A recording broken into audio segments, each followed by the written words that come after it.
What happens if you lose, Nick? Who the hell is Aquaman? I get Fruity Pebbles, Cocoa Pebbles, I get sausage biscuits. Maybe you guys will see a little footage of that later on because we got some good stuff.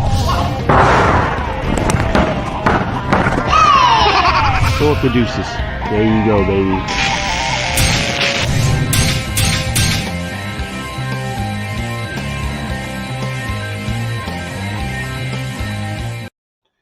Hey, good evening, everybody. Good afternoon and good day. Welcome to Cage Talk with Christopher Jaynes, episode number 277.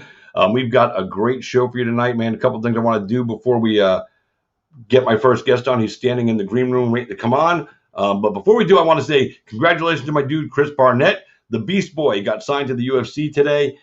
He's going to be taking on the man, Ben Rothwell, in his debut May 22nd. It's on Fight Night. It should be the opening bout of the night. Barnett has been in MMA for a long time. He's fought all around the world, and now he's finally getting his shot at the UFC.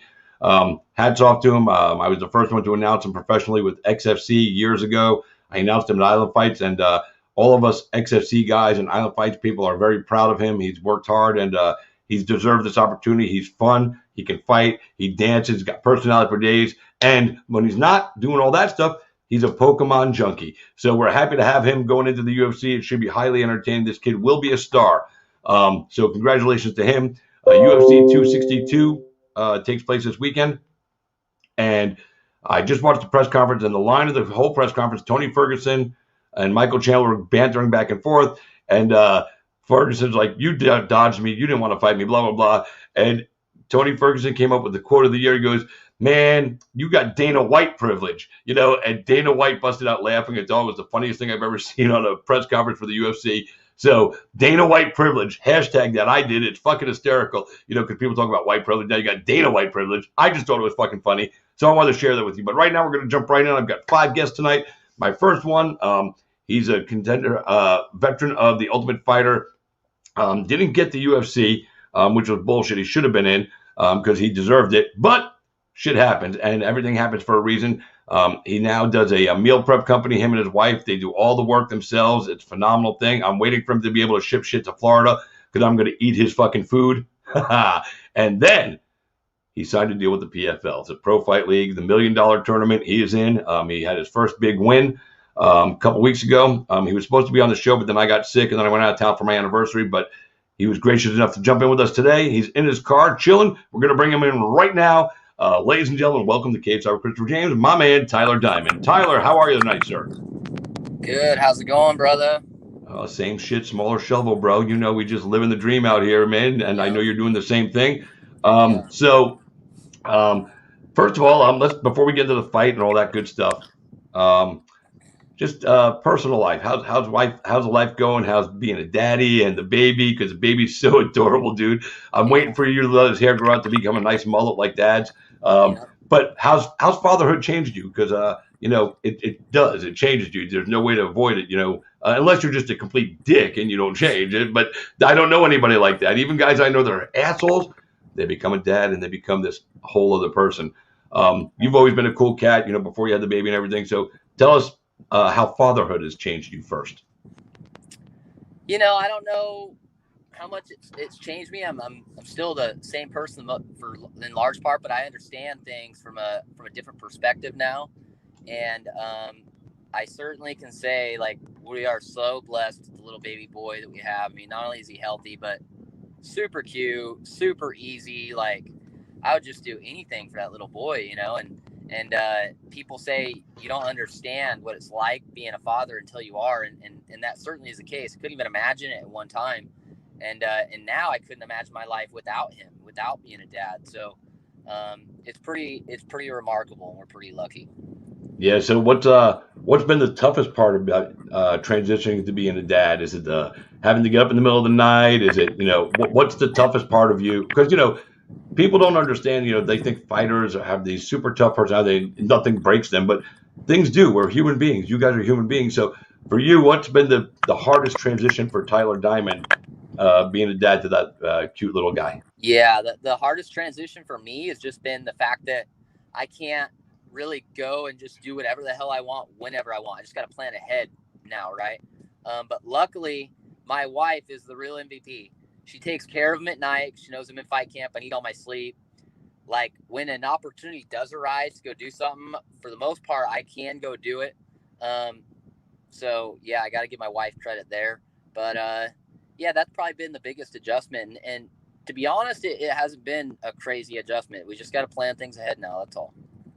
Does suck though, right? You know, like to have that. Like my wife and I, when we got married, you know, I'm a little older than you, but when I got married, you know, we were talking about, because you know, I was like 45 when we got married, 46, but we were still talking about having a kid. My wife's 10 years younger than me, and then I said to myself, you know what? I'm this old already. I've had some health issues. I've died a few times. I don't want to leave her burdened. God forbid I die with raising another child on her own. And more importantly, I'm selfish. I want to go out and experience life with my wife. You know, we got started on our lives late together.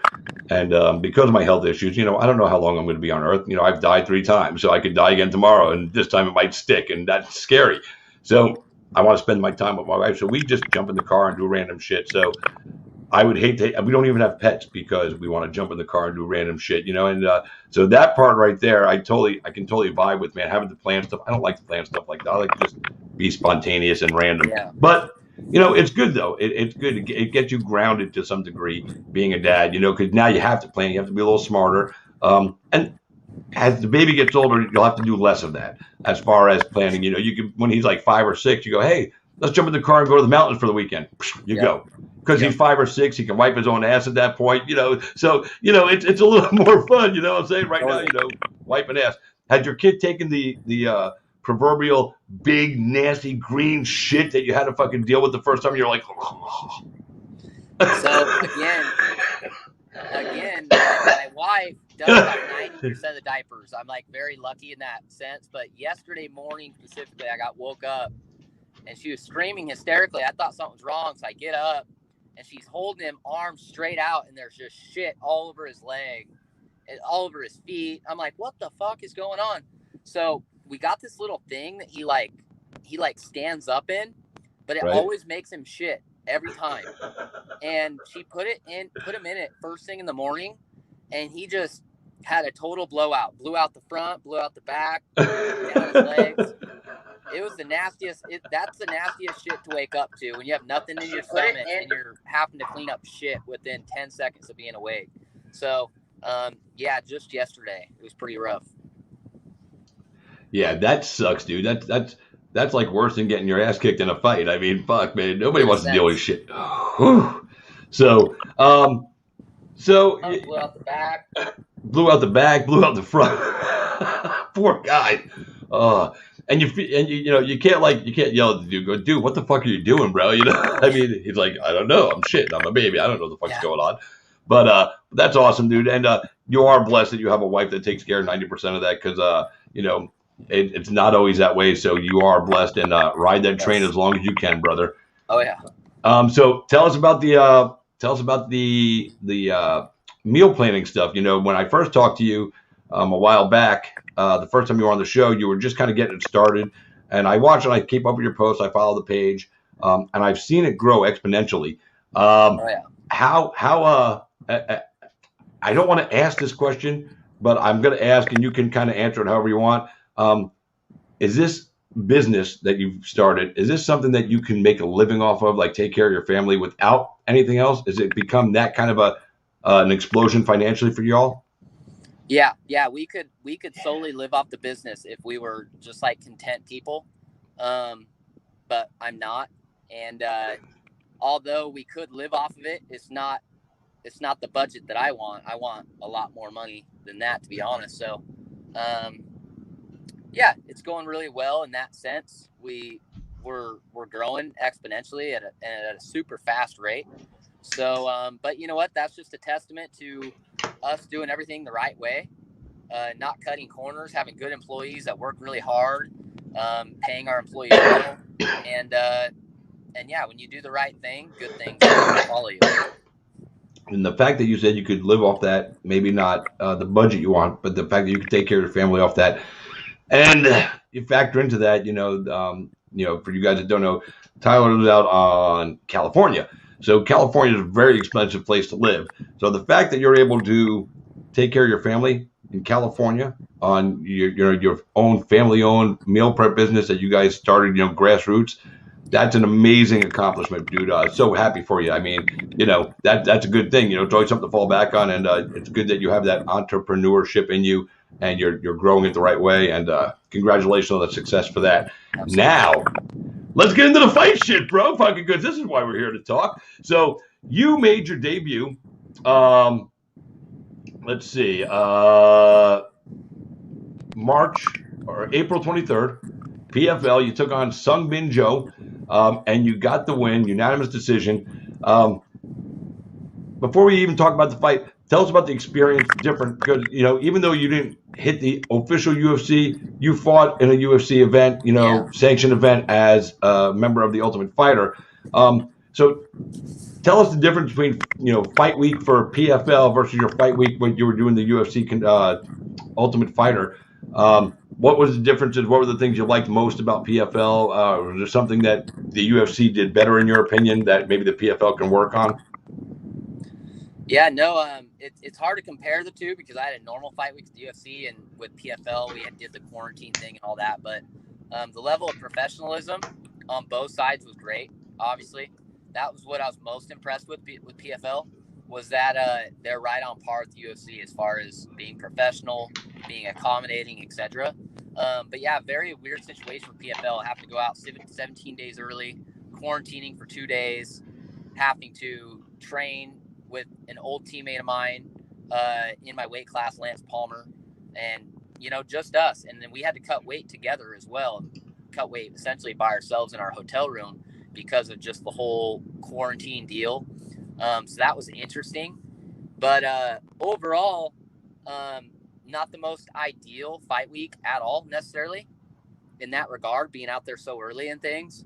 But you have two choices. It's either to get mad about it and look at it negatively, or look at things positively.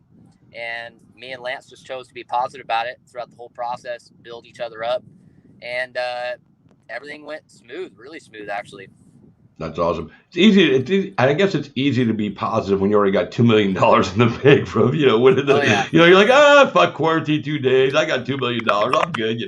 And that guy's a straight beast, man. I've always loved watching Lance fight. I didn't realize or remember that you and him were actually teammates. So that was kind of cool. I mean, you might have to fight him later on, but the fact that the bond you created as a teammate, was strong, and you were able to, go, all right, we're both in this tournament together, but right now we're not fighting each other, so let's help each other, That's fucking dope, dude, because a lot of guys couldn't do that, knowing that they might potentially fight each other down the road. They don't want to do that because they don't want you to see what they're doing, and you don't want them to see everything you're doing because you don't want to give away the secret. So it's a really cool experience, in my opinion, that you guys were able to get past all that. And you probably didn't show each other everything. I'm going to guess you probably both got a few tricks you kept aside, because, you don't want to expose everything to a future opponent. Yeah. I mean, I don't know. I know his secret sauce. He knows mine. And we trained, and we didn't really hold anything back in that regard. I mean, I don't think we'll have to fight. I know that PFL won't match us up. If we happen to have to, then that honestly sucks. I know that him nor I really want to, but we would just have to, I guess, in that regard. But I mean, it's a tournament, so as you win, that's what's going to happen. I mean, if he wins all the way through and you win all the way through, that's the way it'll end up. Yeah, and hopefully, if you guys do end up having to fight, hopefully it'll be either the main fight for the $1 million, one of you gets it, one of you don't, or it'll be the opportunity to fight in the main of the main $1 million fight. Other than that, I would hate, and hopefully the PFL can make it work where you guys wouldn't have to face each other into those two final big money rounds, because it's tough fighting a teammate, or a former teamate even. So I feel for you. And a friend, yeah, exactly. And a guy you might need to borrow money from one day because he's got $2 million. I mean, hey, bro, man, can you hook a brother up? I need to upgrade my production facility. Make him a partner in the business. All right, so you get this first fight. And I'm glad that you had a great experience. I'm glad that they treated you professionally, because you deserve that, man. All fighters do. But I don't want to come across as biased because, I'm supposed to be independent and, non-biased in media, but I felt your story from day one when I first saw you show up on The Ultimate Fighter, and I watched you go all the way through, and then the fact that you didn't get a contract. I've always felt that for you. Like, this is a good dude. This is not a fucking guy that's out in the streets causing problems. He's not getting into fights. He's not, doing drugs. He's not getting, in car accidents. He's not, being accused of, sexual, misconduct or anything. He's just a good dude, young, good-looking dude, knows how to fight, brings it, and then you didn't get it. So I've always felt your story. So the fact that you're here where you are, I'm happy for you that the experience went right because, again, I feel you've earned that right to be treated that way. And, things happen for a reason. So, obviously this was destiny for you to end up in PFL. So you take on Sung Bin Jo, you get a unanimous decision win. First round, little shaky. From watching from where we were, me and my wife were watching.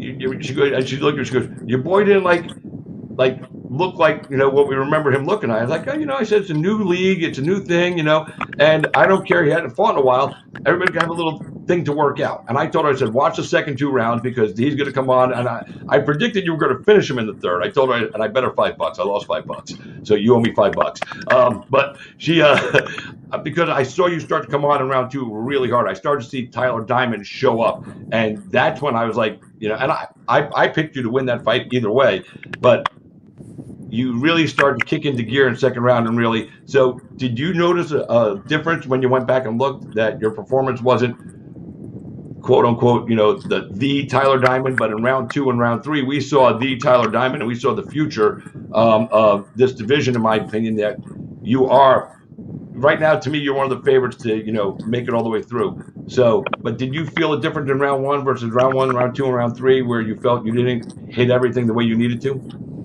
No, I felt great the whole fight. In fact, that's probably the first criticism I've gotten about that round. I mean, I personally feel, everyone's tough when the fight first starts. Like when the fight first starts, it's going to be even. And as the fight goes on, endurance comes into play, technique, etc.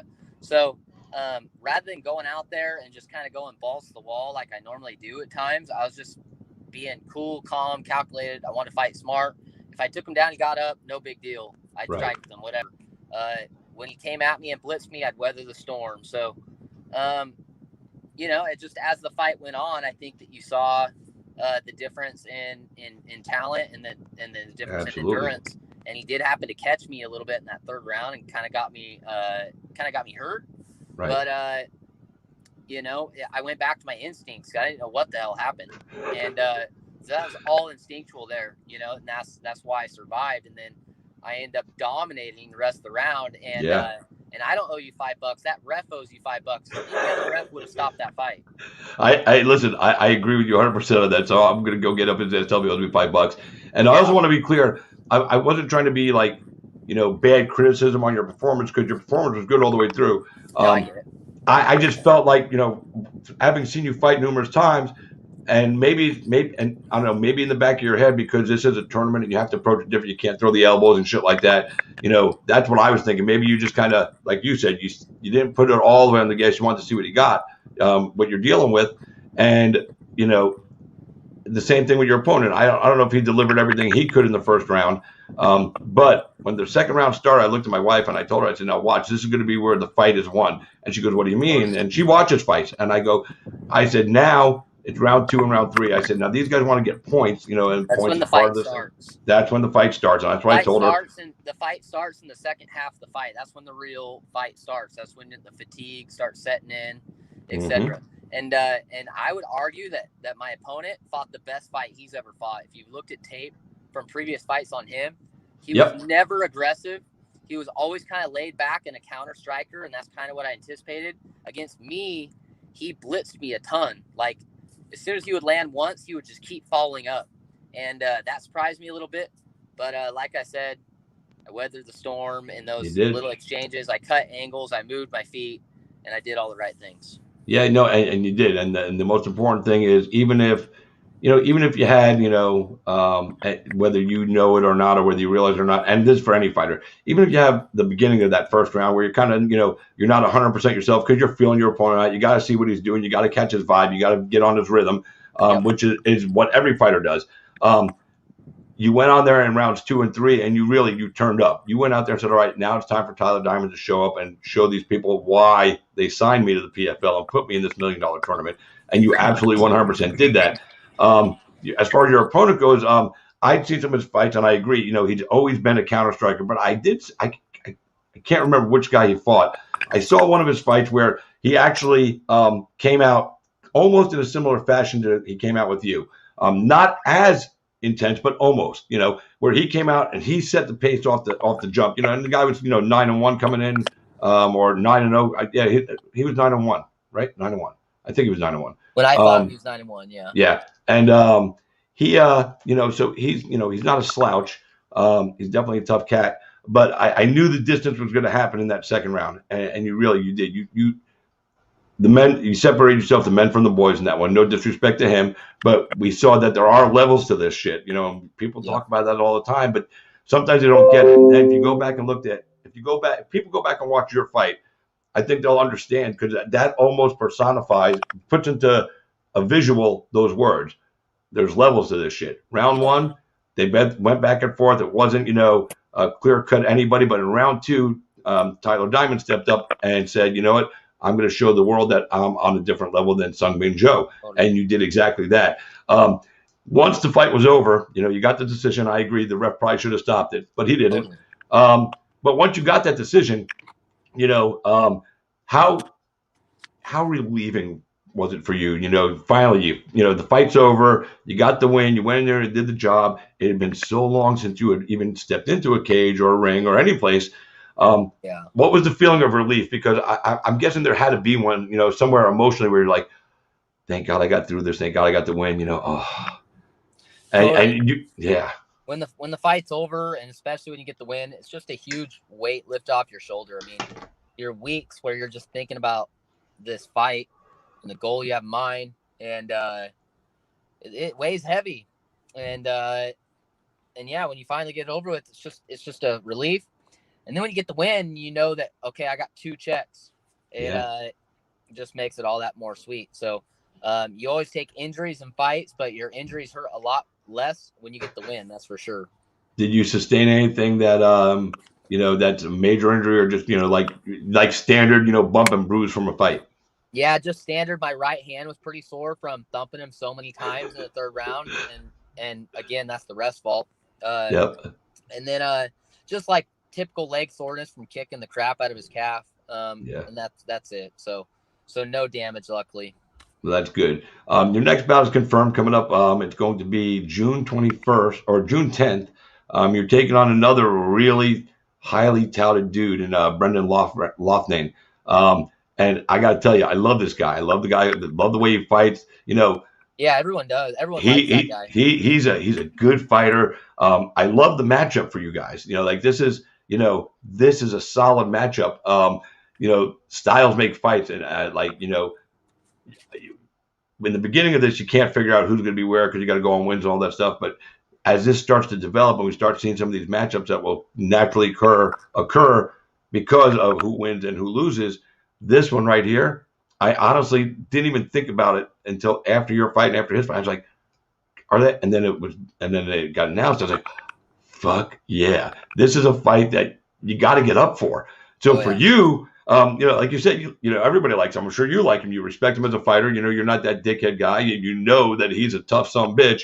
How excited for you to get this kind of and this is a tough match. I mean, for both of you guys, I don't even know, like, I have to go do a little more analysis on it, but just sitting here right now, I'm going to say this is probably one of the most even matchups we're going to be treated to in this year's tournament, because you guys are just, you're the shit, both of you. So how excited for you to get this in the second round, to get a guy like this who's probably going to push you, and I think this fight will end in a finish for one of you. I don't think this one goes the distance. I don't think either of you are going to allow it to go the distance, because you've got to get points, and right now you got 3 points for the win.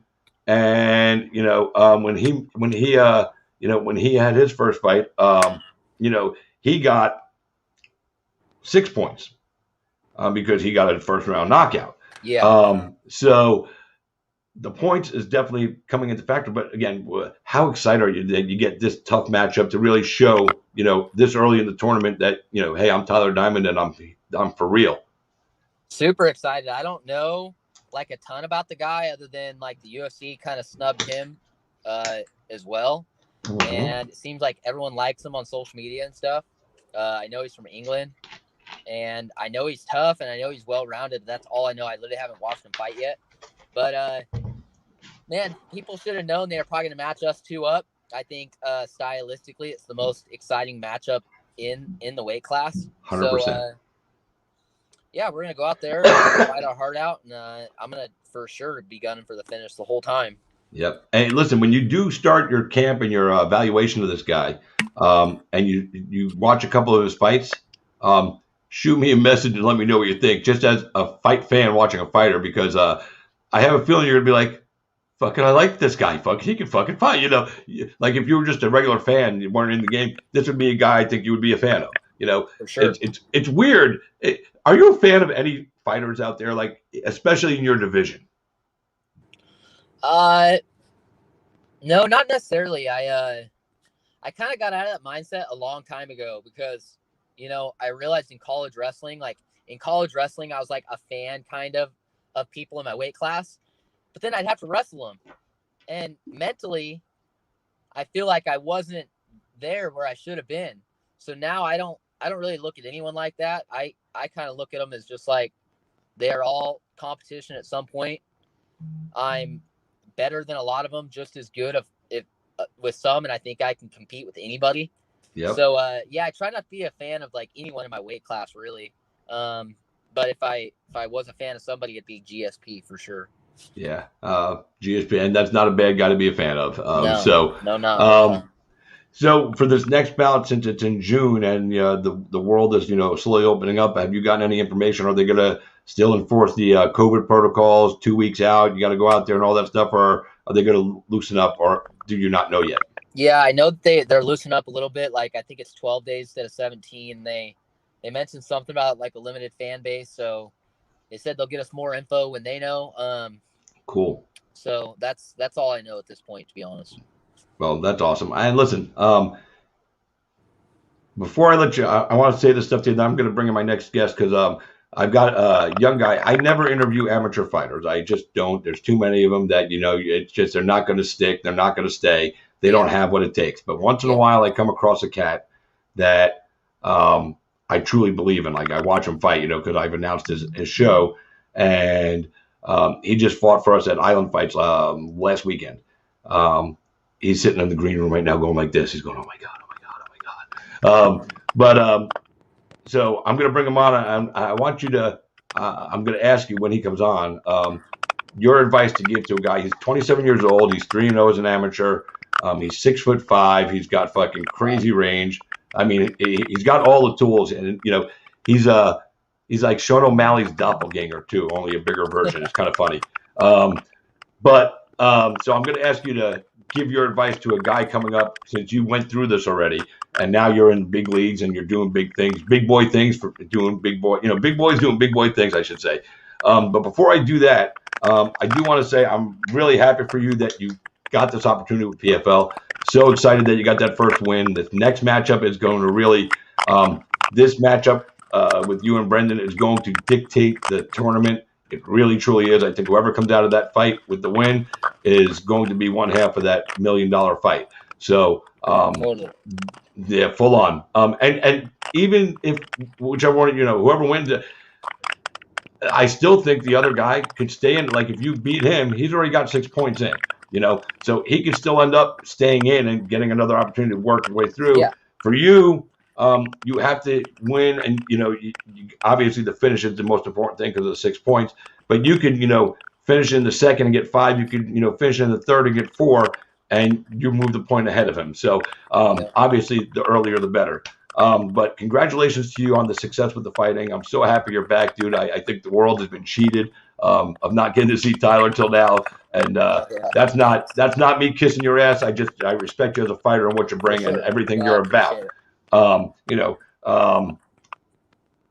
And and good luck in the next one. Congratulations on the baby and being a dad. Congratulations on the success of the food company. That's awesome, dude. Like, I'm still sitting there going, man, here's a guy and his wife, and they started this food prep company, and now they pay employees, they do all this stuff, and on top of that, they could live off that if they chose to just be like, all right, we don't need to be rich. Totally. And again, in California, that's a double accomplishment where I come from. I mean, Hey, that's why I love the USA and I love capitalism. Amen, brother. All right, so before we let you go, I'm going to bring in my next guest. He's a welterweight, 3-0 Island Fights amateur. He's like I said, he's got all the tools, personality, style. He's kind of cute, you know. He's got the look. So we're going to bring him in right now. Chris Slenderman McConnell. Chris, what's going on, brother? What's up? How y'all doing? Good. All right, so Chris, this is Tyler Diamond. He's fought on the Ultimate Fighter. Oh yeah. I know you caught the end of the interview. What's up, Tyler? Fighting PFL. What's up, my brother? So, because I brought you in today, Chris, and like I said to you, I told you before, I don't normally talk to amateur guys, but you fully impressed me, and you definitely caught my attention. Tyler's going to give you some advice on what to do as you make your way through the Amis up to the pros, and then he's going to dip out because, you know, he's probably got some daddy duty to do. Sounds good. I need all the advice. I got some workouts to do. Workouts. I'm sorry. Yeah, I think this doesn't just go for you, but it goes for all amateur fighters. Like, this sport is a freaking grind, number one, and you got to know that you're not going to make a ton of money at first, so you're going to be broke. So my best suggestion is, as much as you focus on MMA, take 25% of that effort and focus on something else that's going to help you financially outside of fighting. That way you're not financially stressed while trying to do this super hard career. And a lot of people might give you the opposite advice. They might say, go all in on the fighting, etc. However, fighting's kind of hard to focus on when you're fucking worried about money all the time. Yeah, so sure. You need a roof. you got to set yourself up financially outside of fighting. And then while you are in fighting, you know, perfect practice, train harder than everyone else, train more than everyone else, and be a good person, do the right thing, and good things will happen.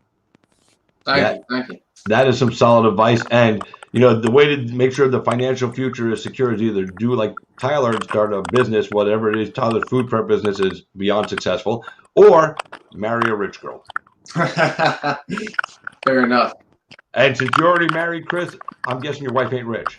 We're fine. I mean, all right, that's what I'm talking about. We're fine. Listen, Tyler, thank you for the interview today. As always, man, I appreciate it. We'll get you on again soon. And thank you for sharing some that's great advice for all amateurs, but especially, you know, because with Chris here, I appreciate you taking a little extra minute to share knowledge and impart wisdom on a young fighter so they don't have to go through the same mistakes that you might have made along the way. And that's what this life is all about: sharing knowledge and helping each other learn. And you know, like that's why I love you, dude, because you're that guy. You're the good guy. You know what I'm saying, Tyler? I told you that at the beginning. I close out with this, guys. Tyler Diamond right there. Tyler, give everybody your social media if they want to keep up with you, and then you can go ahead and dip out. I don't want to hold you up any longer. Right on, Tyler Diamond. There's not too many of me, and I got the mullet, so you'll see it in the profile pic. So, yeah, thanks a ton, Chris. Christopher, good luck to you, and yeah, look forward to talking to you again. All right, brother. Be well. Taking extra time for me, man. All right. God bless, bro. Guys. Be well. Yep. Man, oh man. Let's bring him back. Oh, I clicked the wrong button there. I shot my guy out. That was Tyler Diamond finishing up with us right there. What a cool cat. Great time with them. Guys, you're watching Cage Side with Christopher Jaynes. We are live in the Cage Side with Christopher Jaynes studios in beautiful Tampa, Florida. Tonight's show brought to you by Just Heart Apparel and Just Heart Apparel East Coast. My dude Andrew Sam's doing great things for fighters all across the country. So, you know, check them out. They got some good apparel, man. You'll dig them. Now, as I said to Tyler before I brought Christopher in, first, let me officially welcome, ladies and gentlemen, here he is, Christopher Slenderman McConnell. Yes, sir. Thank you for having me here, man. Of course, man. Now, I told you today when we did a little test video, I don't bring amateur fighters on my show. It's not because I want to be an asshole. It's not because I think I'm better than them. It's not because I think they're, you know, not worth talking to. But there's so many of them that come through and they always want to come on. And then, you know, 2 weeks later, they're working at the gas station. They gave up fighting because they realized it wasn't for them. And then once in a while, I come across a guy in an amateur fight and I get the privilege to announce their name and watch them. With you, I've seen you twice. You fought with us at Island Fights twice, and you did a phenomenal job both times. You are now 3-0 as an amateur, working your way up to being a pro. And I see something special in you. I see a skill level. I see a dedication. I see a commitment, and I see talent. For you guys that don't know, we're going to get a little background here on Chris in just a second. But this is not his first sport that he attempted to do. Oh, no. There was another sport. I mean, I'm sure he played a bunch of them, but the one that really was he played D1 football. Right? Crazy. D1, that's big time schools. That's a big school, when you're D1. So, it's not like you're playing at, your local high school. I mean, this is, serious football, and future NFL guys play D1. So I was actually behind Gerald Everett. He's the tight end for the Rams. I think he just got traded to the Seahawks now. I've been keeping up with him pretty well. So let's back up. Tell everybody what school you attended. So I went to South Alabama, USA, down here in Mobile. Nice. Up under Coach Joey Jones. A lot of people know him from Alabama football. Yep, definitely. Yeah. If you know football and you know college football and you know anything about Alabama football and you don't know that guy's name, then you're full of shit. You don't know fucking football. Awesome. So that's it. So first of all, let's get a little background on you since this is probably the first time you've been on an interview like this. And I appreciate I get to do it first. Just means I get to do it first when you become a big star too. So fucking sure. I'm locked in. Locked in. But tell everybody a little bit about where you grew up, how old you are, if you're married, and give us a little bit. I'm gonna let you run for a minute, so I'm just gonna sit here and smoke weed and listen. And guys, if you're watching the show, share it out there on all your social media pages. We appreciate it. If you want to follow Chris on social media, you can see down here in the crawl all his social media platforms: Twitch, Instagram, Reddit, Twitter. At Daddy Long Leg Locks. That's a fucking great name. This guy's legs are probably as long as my whole fucking body. I'm 5'8". So he's scary long legs. Like it's all legs and then a little torso. No, I got a short waist, man. Little tiny hips. No, I think you're built right. But anyway, give everybody a little background on yourself, and I know some of it and I can share it, but I feel it's always important, especially when you're starting out, to build a fan base and let them hear from you. They don't want to hear from me repeating stuff I know about you. They want to hear from you. They want to say, who the fuck is this Chris guy? And fucking, he does kind of look like fucking the doppelganger of fucking Sean O'Malley. It is. And he looked more like it on Fight Night the other night, guys, because he had the fucking mustache going and everything. I'm all clean shaven. I get dirty for Fight Nights, but after that. He didn't do the fucking rainbow colored hair though. I was a little disappointed, but maybe next time, Well, no, actually, you can't do that. That's like gimmick infringement. That's O'Malley's thing. So, we'll have to come up with something crazy for your hair. Yeah, and you can't do the fucking like that Kumo Tai guy like the other night, fucking in the UFC where he. That was fucking nuts. Yeah. But anyway, so let's get into Chris McConnell right here. Chris, take it away. Tell us, like I said, some of the stuff about you that you feel we need to know or we should know. Yeah, so I mean, basically, grew up in a little town called Beauregard, Alabama, right outside of Auburn, Alabama. A lot of people know where that is. Multi-sport athlete. I played basketball, football, track, everything. War Eagle. So I actually grew up an Alabama fan just because I like winning. But that's that's neither here nor there. I was definitely in the minority most of the time with my friend groups, but I bet, dude. How do you grow up in Auburn and fucking root for fucking the Crimson Tide, bro, and make it out alive? And my mom and my older brother both actually went and graduated from Auburn, so we got a split family. Me and my dad are Alabama fans. You're kind of a dick. No, you never go against your mama. I know, I can't. But boy, yeah. If you grew up in my house and it was a Southern household, you would have gotten your ass fucking tarred and fucking feathered.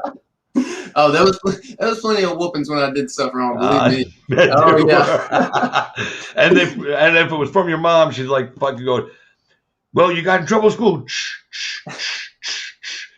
And you don't like Alabama? A little extra added on it. Little extra. She put a little oomph on it. She's like, all right, I'll get this little motherfucker.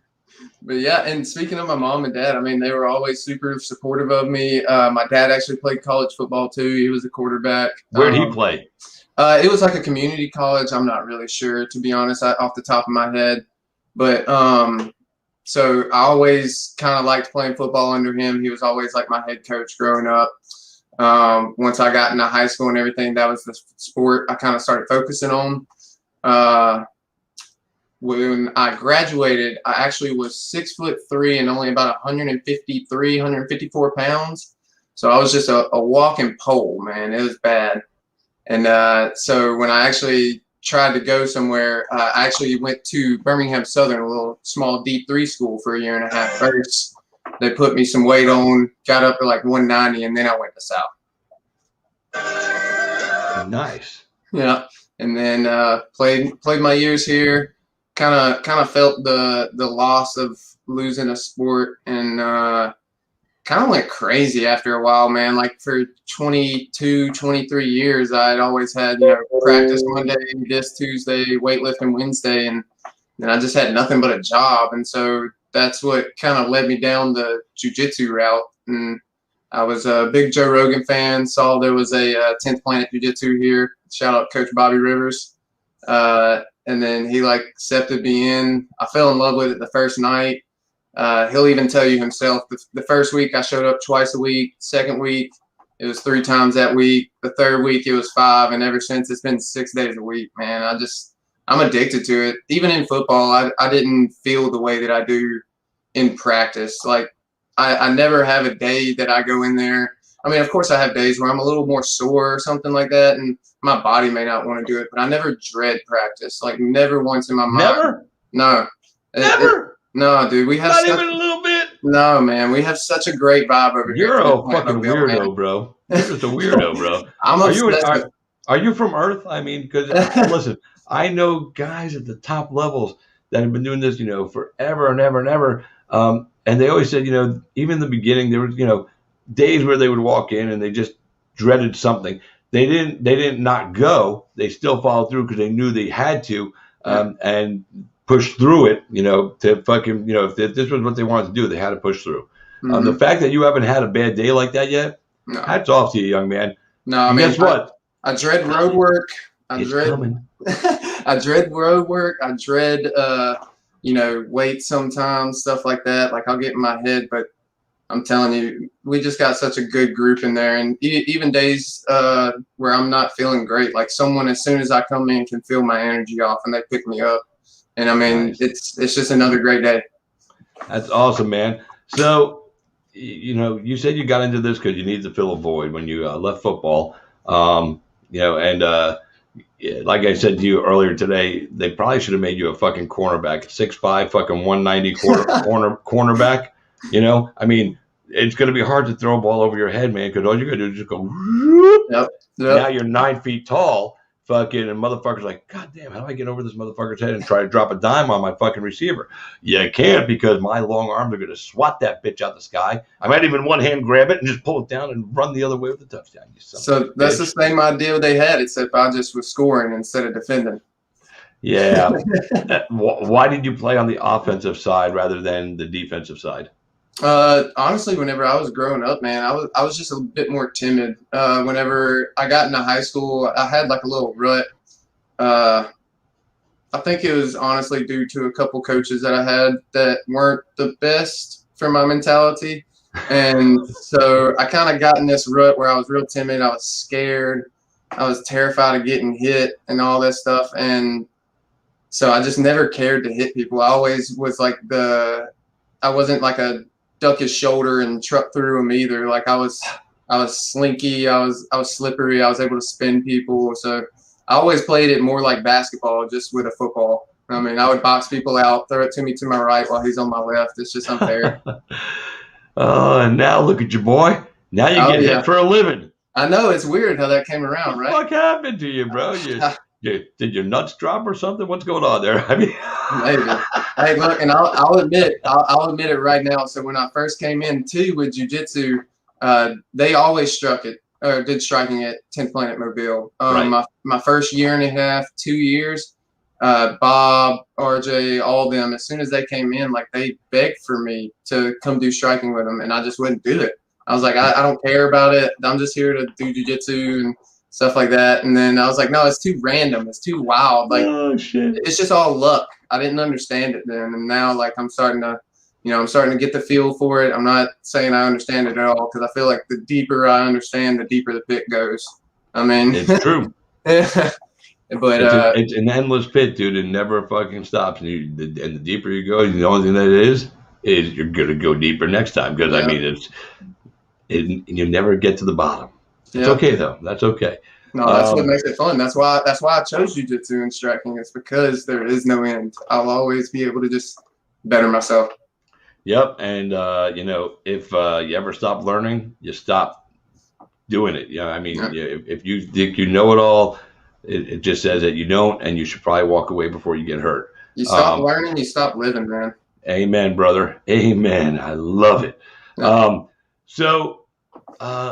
Tell us about when you got booked for your very first fight, dude. How scared were you? Because So I'm going to guess, based on what we've talked about, you not liking to get hit and everything. And just so you know, it's okay to admit you're scared, even being a man. Some guys feel like you can't say you're scared. You can't say you're scared in a fight. Look, man, everybody isn't. It's true. There are some guys that go through and they're not scared. They have no fear for whatever reason. They were blessed with that ability to not experience that, and that's good. But it's also bad. I think you have to be able to experience fear. Uh-huh. Before you break it all down, let's just on a scale of 1 to 10, 10 being the most scared you could be, and 1 being, where were you on that scale? Dude, before every fight, I'm at like an 8 in the back, dude. I mean, I really am. I'm not afraid to admit that. What about the first one specifically? Was it a 10? The first one was probably about a 9. I wouldn't say it was a 10, just because I have been in front of the lights. I've played in some big stadiums. I don't necessarily or the fear of loss. It was just, the fear of fighting someone. So I didn't have that extra bit of fear. So a 9. All right. So now you're saying most of them are an 8. You get into that first fight. They close the cage door. The fight. So hold on. I actually have a great story that I would love to tell you. So my very first time, I actually did not get to fight the night that I was fully taped up, hands wrapped, and everything. So we had a guy coming over from Slidell's who his debut as well. He showed up a little late to the weigh-ins the night before. The commissioner talked to him, was like, "Okay, be here tomorrow at like 4. We need to still do your physical, all that good stuff. But I will let you fight if you come in at 4. The fight's doors opened at 6, started at 7. This guy shows up at 6:30 or something like that. I was fully wrapped. We were like the second fight. I was warm. I was sweating. I was scared.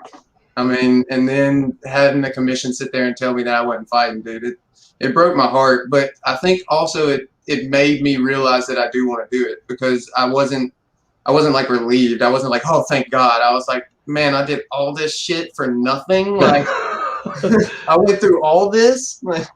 That sucks. I want to, we got people watching and commenting. My boy Justin Sims, he does he's a videographer and producer and director, and he does all kinds of cool stuff. He works primarily right now for Titan Fighting Championships. So I'm guessing right now he's somewhere out of the country. I forgot where their show is. Dominican Republic, I think.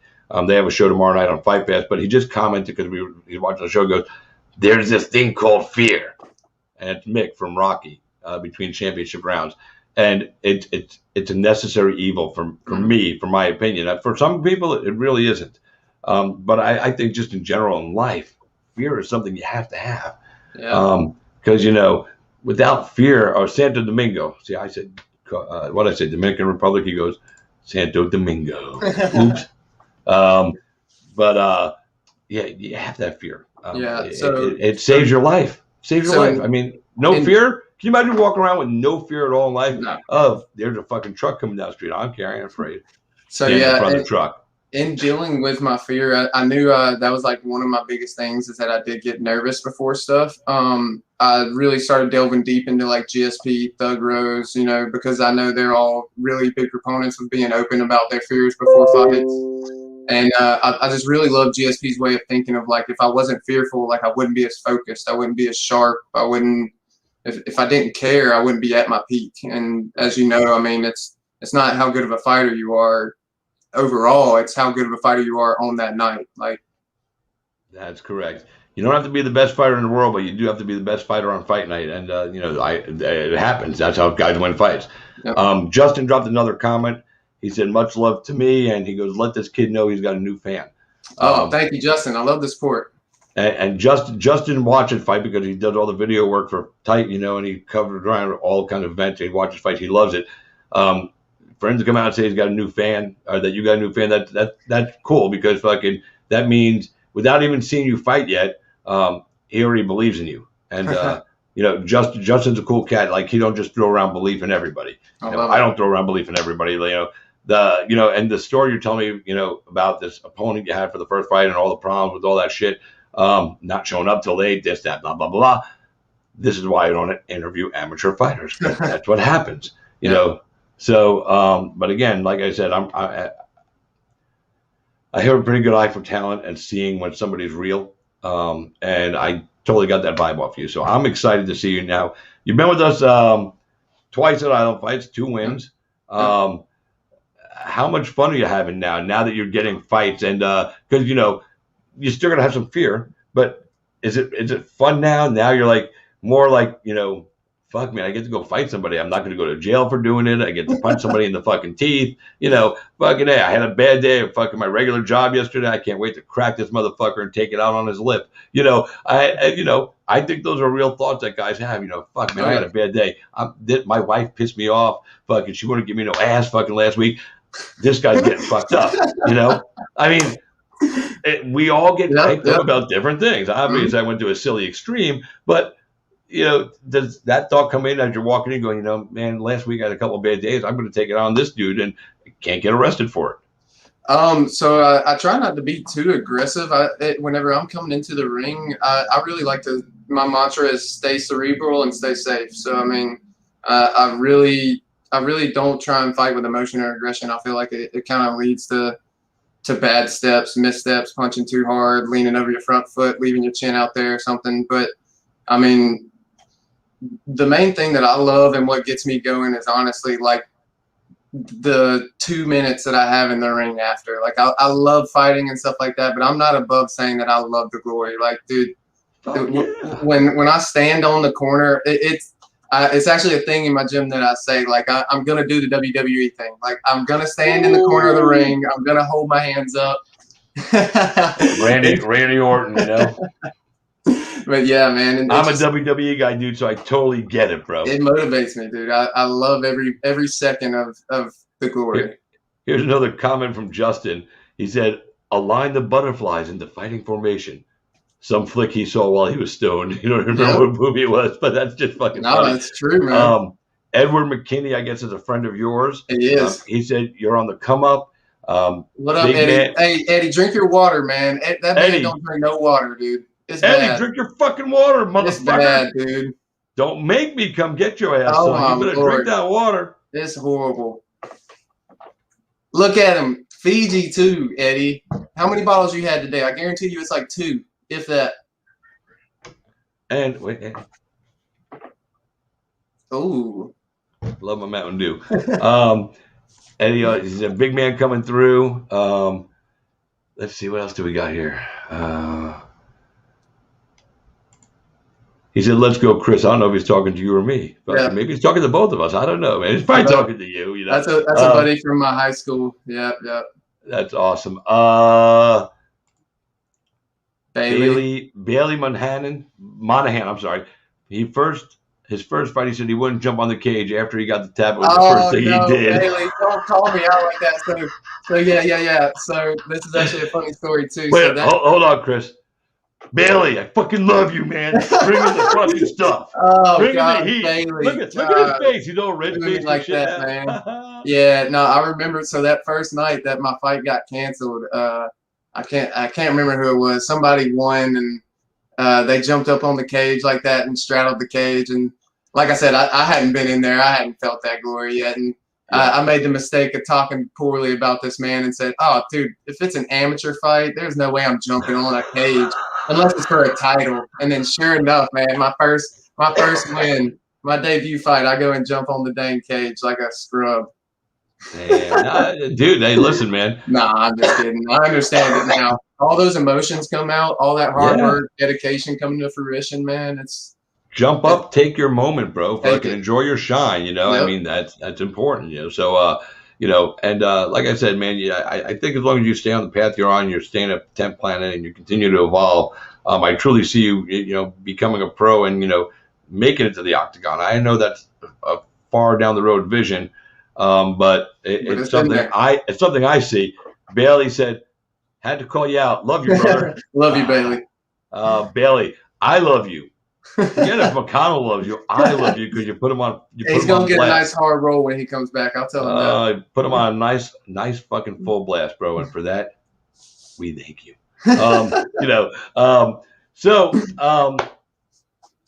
We are at the end of our time here, just a second or so. So, and I told you a little earlier today on our test call, I was going to ask you to do something. We're still going to do that, so don't think you're getting out of it. Yeah. So anyway, what I wanted to ask you is, as you're coming up now, and again because you're new to jiu-jitsu, how long you been doing it now? About 4 years. So, and you're a purple belt, and obviously you got more into the fight game and watching fights, and looking at the stars that are out there, and trying to pick up tips while you're watching the fight, seeing something they do, maybe try to emulate it in your training. Who are some of the guys, and you don't even have to go into depth or detail because we should know why based on the names you're going to mention. So give me 5 fighters, whether it's UFC, PFL, Bellator, Icon, anything. Huh? Boxing? No, I don't want boxers. I want fighters. Okay. We could do boxers there. We'll do boxers there. You can tell me some of the boxers too. But I have one that influences my fight game. So and we'll get to him after. So we'll make him number 6. You can mention that one last. But for now, I want 5 fighters that you look at, male or female, that you want to have some of their game because of what they do and how they deliver it. Yeah. So definitely like Israel Adesanya, Thug Rose, GSP, like stated. Let's see. I would have to go John Jones, obviously. And then Sean O'Malley, just because, Doppelganger. And he's badass. I mean, I'm not gonna lie. I think he's a jerk for not wanting to be a man and admit that he lost. Of course. I'm mentally undefeated. No, fuck you, dude. You're defeated. I don't care what your mental record says. The official one says you fucking lost. So grow up, be a man, own it. That's my opinion. And I would deliver that same energy. I might not use the F-bomb. I'd be like, dude, you lost. So you have to admit it, you have to own it, you have to fucking accept it. That's just it. I wouldn't be like, hey, be a fucking man, because that's a dick move, and he'd probably smack me. And I don't want to get smacked. I'm just being honest. I don't like to get smacked. Do you have any fights coming up other than Island Fights in July? Because that's our next show, July 17th. So we also have like a local promotion around here, Eminence. So you're cheating on us. I mean, I gotta get a couple belts. I gotta get the home belt at least, and so I think I'm gonna get a shot at that. Man. Boys and girls, I take away all my fucking admiration and respect. He's done. He's never coming out here again. He's cheating on Island Fights. Number 1 welter, all right. I'm just kidding, welter, man. Right here. One of my followers, she wanted to get some personal info, so we'll ask you this. Yeah. Oh, no, I'm sorry. Justin Sims, what was his first pet's name and the street you grew up on? This would be your porn name. And his is Missy Vanderbilt. So it would be Sassy Marvin? Sassy Marvin.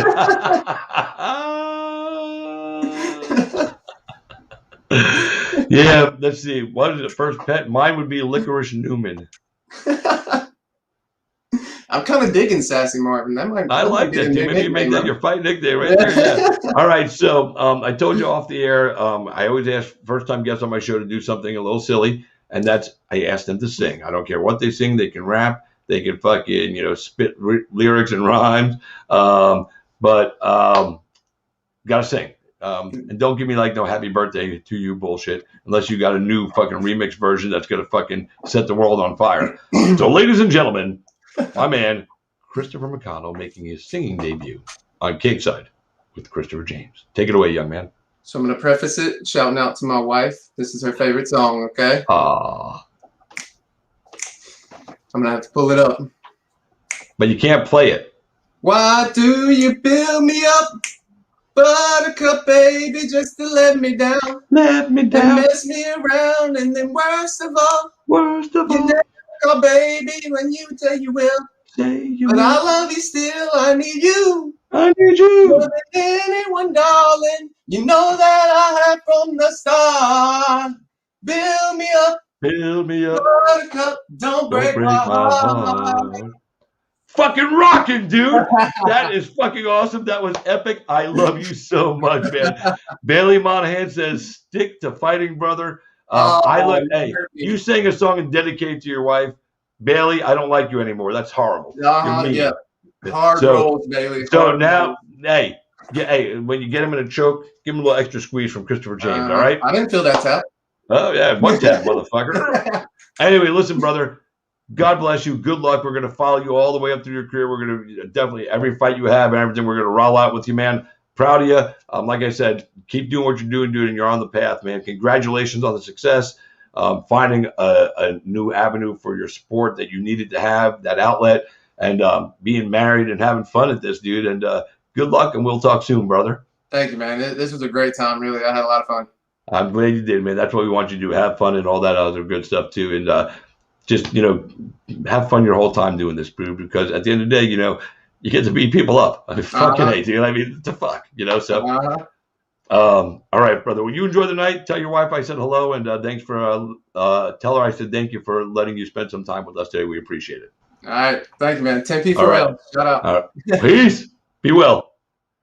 Ladies and gentlemen, that was Chris McConnell, an amateur. And like I said, I don't normally have amateurs on, but this guy's really something special. He's going to be a star. So we're going to ride with him all the way through. But my next guest, this guy's already a star. I love this guy, and he's got the craziest story we're going to talk about right when we open the show, because I saw this the other day on social media. I messaged him, and I'm not even going to say anything until I bring him on, but we're going to welcome him right now, my man Justin Jaynes. Justin Jaynes, what's going on, buddy? Can you hear me? Hey, what's going on, man? I can hear you. What's going on? All right, brother. Well, welcome. Good to see you. You got the headphones on. I know you said you were going to be on the treadmill. That's a first for our show. But the first thing I got to ask you about right now, because that's why I messaged you the other day. Guys, Justin put up a post the other day talking about he rode on the back of a whale out at sea, like unplanned, whatever. No idea what's going to happen. Please tell us all that whole story, dude, because, oh, my God, you rode a fucking whale.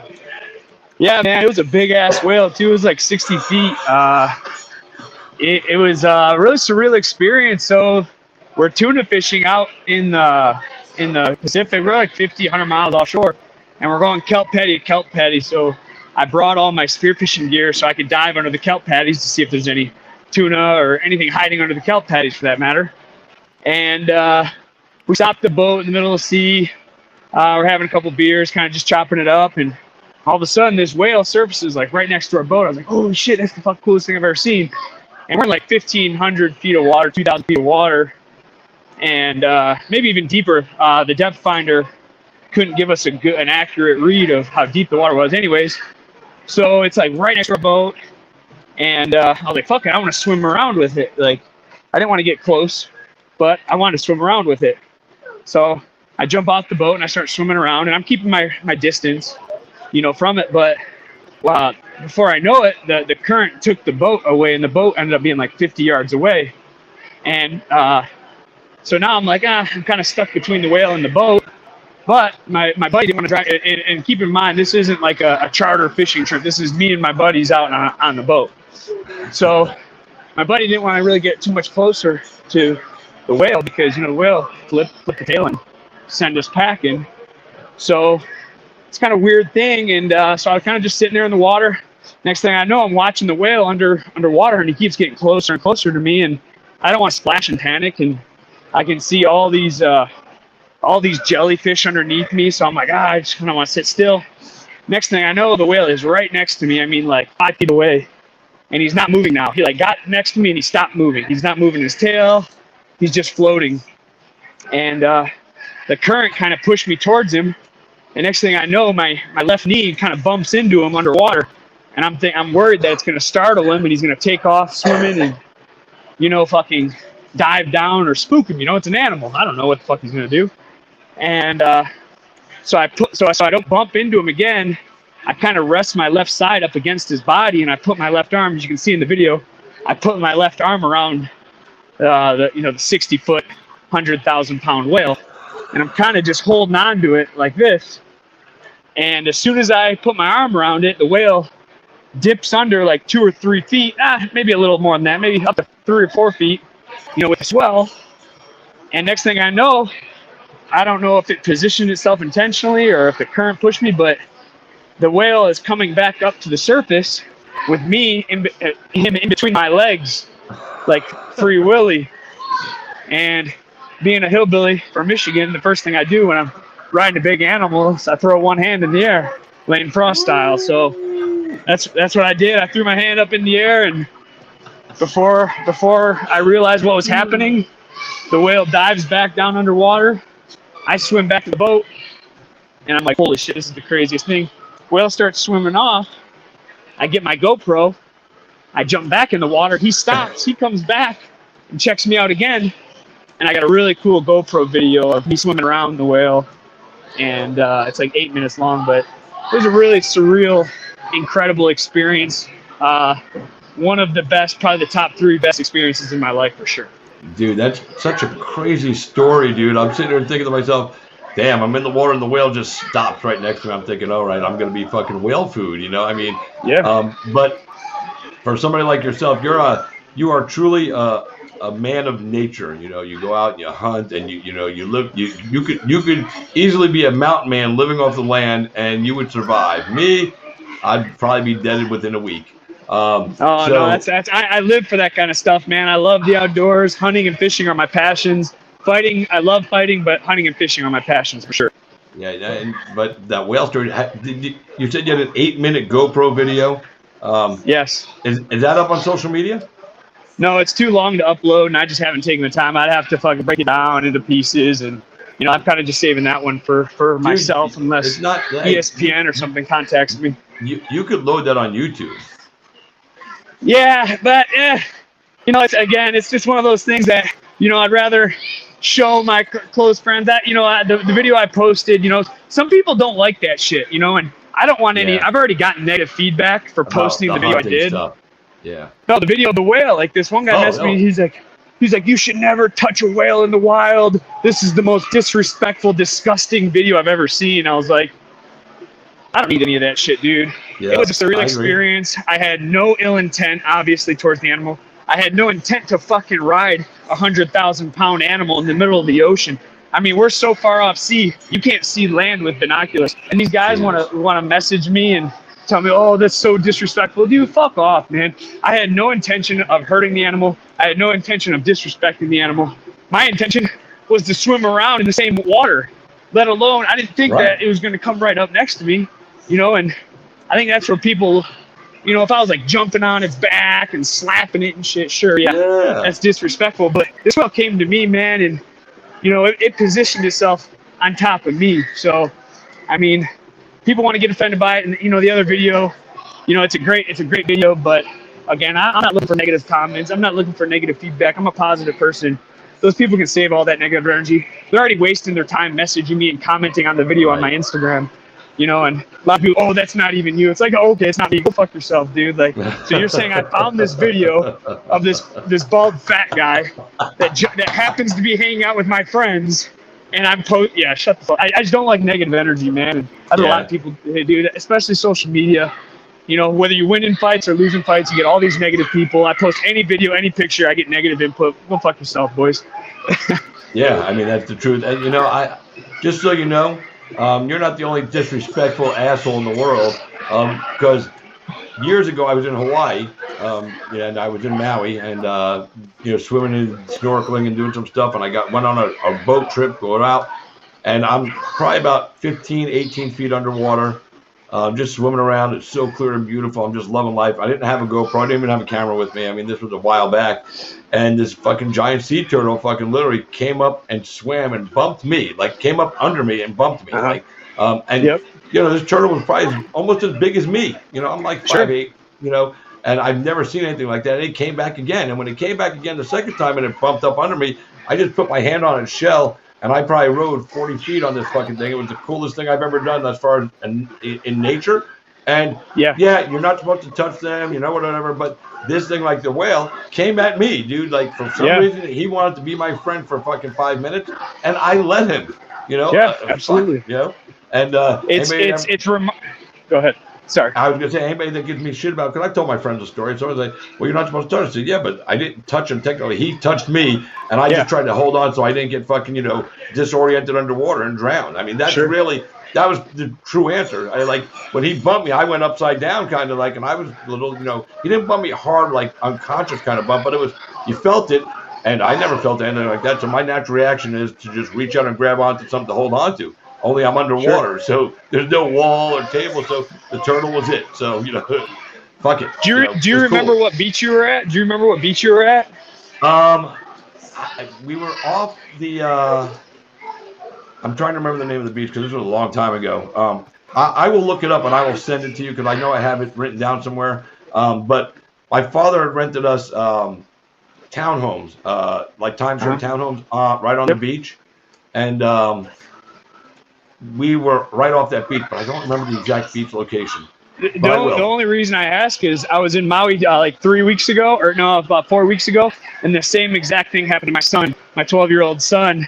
This big sea turtle the size of a car hood swam up, and he panicked, and he's like, I'm like, stop, just relax, maybe he'll come to you. Comes to him, swims right by him. So that's why I asked. But yeah, dude, about a month ago, I took my son out to Hawaii, and he got the same experience, dude. And I got to watch the whole thing, which was just awesome to watch. But anyways. Yeah, no, that's cool, man. What a story, dude. I mean, that's awesome. And you know what? It's a once in a lifetime thing. And you know, I'm not one of those people that hate on you, dude. I'm actually really happy that you got to experience that. It's such a cool thing that, you know, out of all the people on Earth, you know, 5 billion people, whatever it is, you know, there's maybe realistically 1,000, you know, and that might even be a big number that are going to get that same type of experience where a whale just comes up and you know, positions them under your crotch. In the open sea as well. Like now the number's a little higher. I feel, you know, in closure, you know, you go SeaWorld and shit. This is in the open sea. This was not planned. It wasn't like I was on a whale watching ship. I'm out drinking with buddies, tuna fishing, man. You know what I'm saying? So that even makes it better, I think. Yeah, no, that's what. How drunk were you? I wasn't that drunk, but when I jumped in the water was about 50 degrees. And I sobered up in like almost instantly. It was fucking so cool. That's awesome. So we see you at the gym. You're on the treadmill, you know, getting a workout in, burning some, you know, cardio off, and that's good. And the reason being is because you have a fight coming up in about 7 weeks. UFC Fight Night. You're taking on Charles Rosa, Boston Strong. Yes, I love this matchup, and I'm going to tell you the same thing I'm going to tell Charles. I am picking nobody in this fight because I got a lot of love for both you guys as fighters and as men that live their life the right way and do things right. More so, I respect both of you because of who you are as men versus who you are as fighters. And, you know, I've watched Charles, you know, from the amateur scene here in Florida go through and then turn pro and then get to the UFC. So I got a lot of special love for that kid. But since I met you, dude, I got a lot of special love for you too, man. You're like one of my favorite cats out there, man. You live life the way you want to live your life. You're not out there to hurt anybody or harm anybody except when you're in the cage. And, you know, you experience life, like I said, and you do it the right way. You set a good example for your son, and you're a good dad. And those are the things I look for in people. So my only wish for this fight is that, you know, whoever loses isn't too sad, and both of you walk out under your own power. Because this one of those fights going to be tough for me to watch sometimes. You know, I get those, you know, because I get emotionally invested in some of you guys. But this is a hell of a matchup. So tell us how this one came into fruition for you. You know, it's you know, so far my whole UFC, you know, life has been living on the short notice scene. You know, my first fight on 2-day notice, second fight, you know, cut down 145 on 3-week notice against, you know, top 25 guy Gavin Tucker. Third fight taken on 2-week notice right after I have coronavirus, and then Devontae Smith obviously on 3 days for my last fight, man. All I asked the UFC was, hey, I want a tough guy. I don't want no fucking slouch. I want a tough, experienced vet, and I want a full camp. And they said, all right, we owe you that. And here we go, Charles Rosa. You know, I'm a fan of Charles Rosa. You know, he got into the UFC in a short notice call against Dennis Seaver. He's had some incredible fights. He's had, you know, fight of the night 3, 4, 5 times. You know, and he's a very dangerous submission artist, and he has unorthodox striking as well. Like I said, I really like it. I think this is a great challenge for me. Another southpaw that likes to switch to orthodox. I mean, you know, I'm not in here to fight tomato cans. You know, I'm fighting some of the better guys. You know, for a guy coming into the UFC, and this is just another one of those guys, man. That there's no walkthroughs in the UFC, and Charles Rosa is going to have plenty for me, and I'm going to have plenty for him. And you know, hopefully, you know, I can implement my game plan a little better than he can, and you know, hopefully we both come out unhurt and both get a fight of the night bonus, and you know, on to the next, man. I'm very excited about it. I think Charles is a great guy. I've heard nothing but good things about him. You know, but again, this isn't a personal business, man. I got nothing against the guy besides the fact he's trying to beat me, and I'm sure he feels the same way. And you know, I can't wait to get my hands on him. And honestly, I can't wait for him to get his hands on me, because again, we're talking about a very, very educated black belt, you know, that trains at, you know, American top team down in Florida from Boston. I mean, this guy's going to have, I have my work cut out for me, man. You know, my first battle is against the scale, which obviously you can see right now I'm working on. Yep. And then, you know, I got to face, after that fight, you know, I got to face a really tough guy that's been in the UFC for almost 10 years. You know, this is his 10th fight in the UFC. You know, it's my 5th. Like, I'm ready to go, man. I couldn't be happier. I couldn't be more excited for both of us, man. This is going to be a great fight. Yeah, and you know, it's crazy, man. You know, you just said this is going to be your 5th fight in the UFC, and you're only a year into the UFC. I mean, in June, you made your debut in June last year, and your 5th fight is in June. So in a calendar year, you've taken 5 fights for the UFC. Yes, sir. You know, and that's crazy. That's like, you know, that's like Donald Cerrone territory as far as, you know, showing up on, you know, taking every fight you can get your hands on. This is your 5th. Is this a final fight on your contract? No, I renewed my contract after I fought Devontae Smith.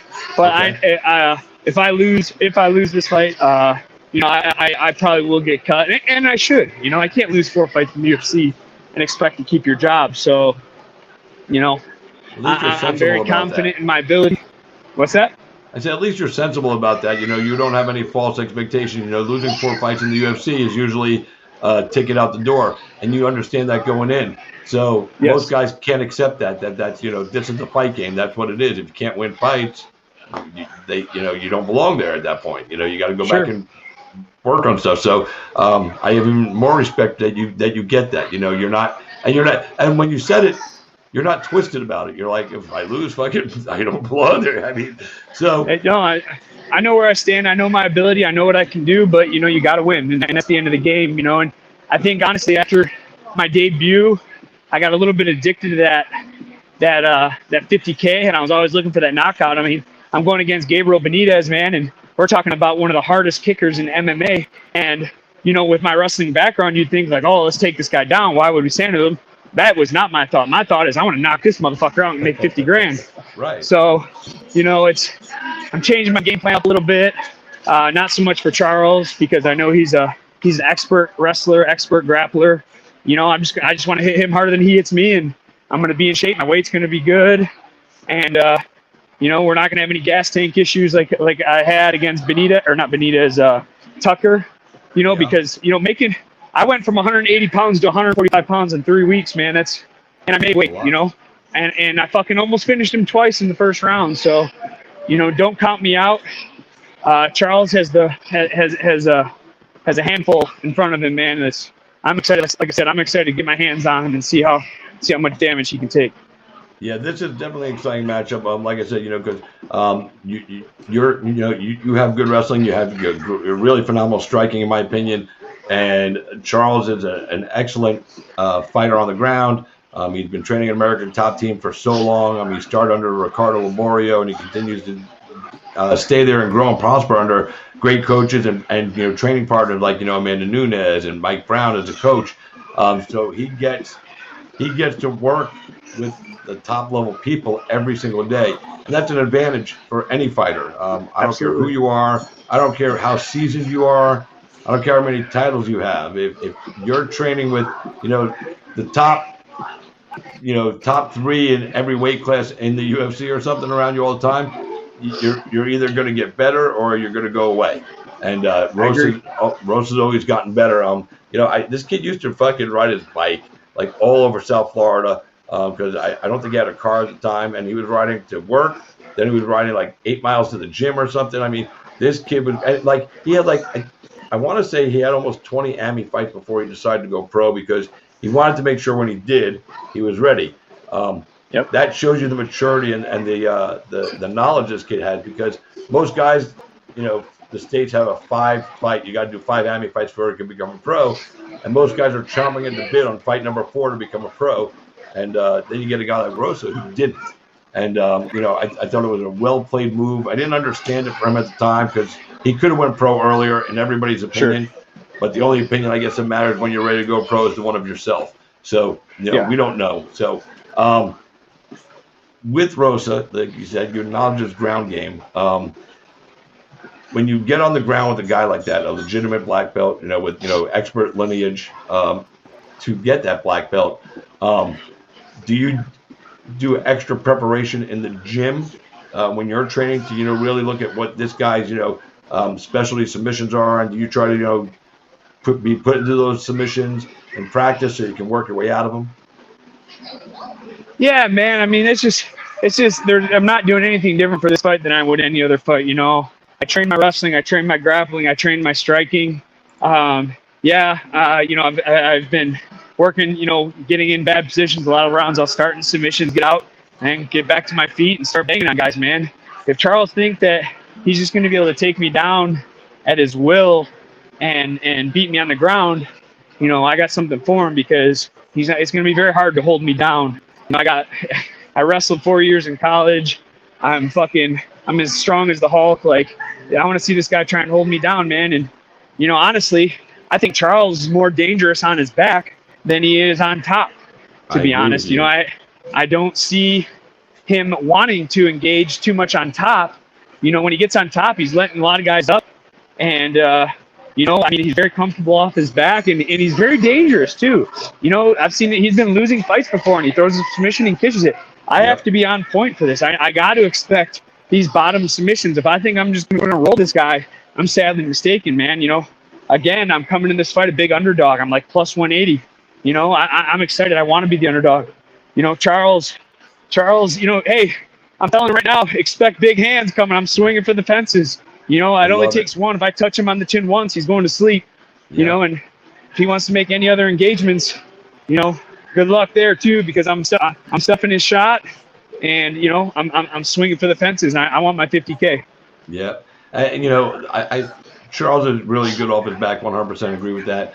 The only fight where I saw him really get really dominated on the ground was against Bryce Mitchell, and Bryce Mitchell was just on a tear that night. I mean, I've never seen Charles get work like that. That was really eye-opening because I didn't realize how, and it had nothing to do with that Rosa isn't good. That just has to do with that Mitchell is that fucking good. It's crazy. Sure. When if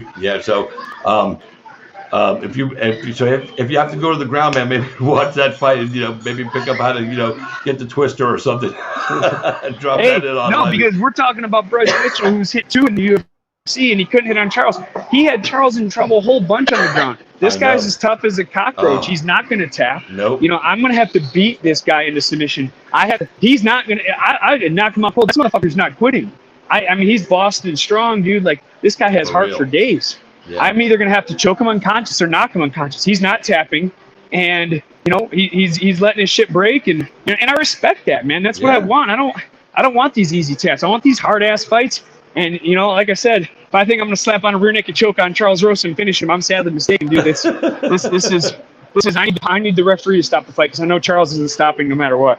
Yeah, that's the way, and that's the way he is. He's that dedicated, that committed, and there's no quitting the guy. I also know with you, there's no quitting you. So. That's what makes this matchup even more interesting and exciting and potential. You guys definitely have a potential fight of the night on that card.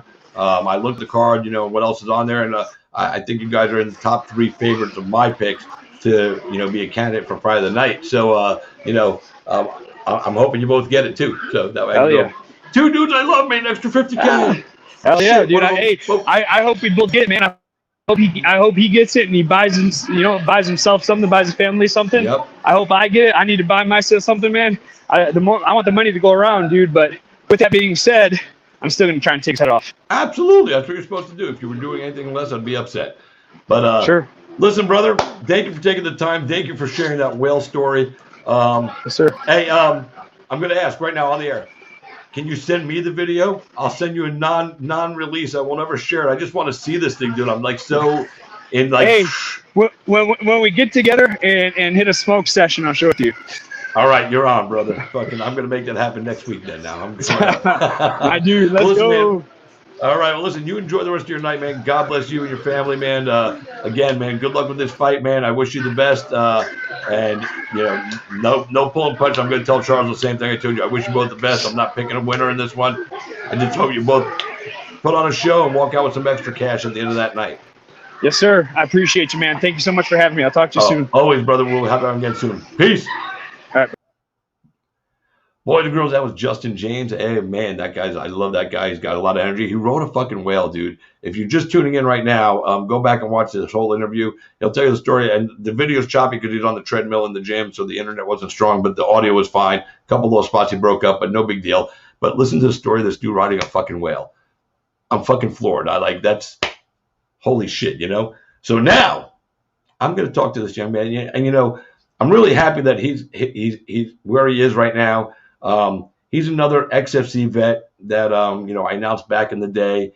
And, I announced earlier, Chris Barnett, got signed to the UFC. I always thought Chris could be a star if he could just, get everything lined up right. Because he's got all the talent, skill, personality, entertainment value. He's got it all. So we're going to see what that's all about when he gets there. This next guest coming on, he came to us years ago at XFC. And I mean many, many years ago. Like I'm thinking, just off the top of my head, because I've been. I did pull it up right here. So XFC 15, 2011. So we're talking 10 years ago. He made his debut with us, and when I saw him fight, I was like, man, this guy has got all the tools. He's big. He's got a personality.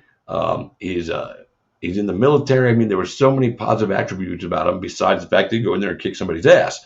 Always respected that. And then, he, was doing fights again, different promotions. He went from the XFC, he went to NFC, fought a Conflict, back at NFC. And then in 2018, all that stopped.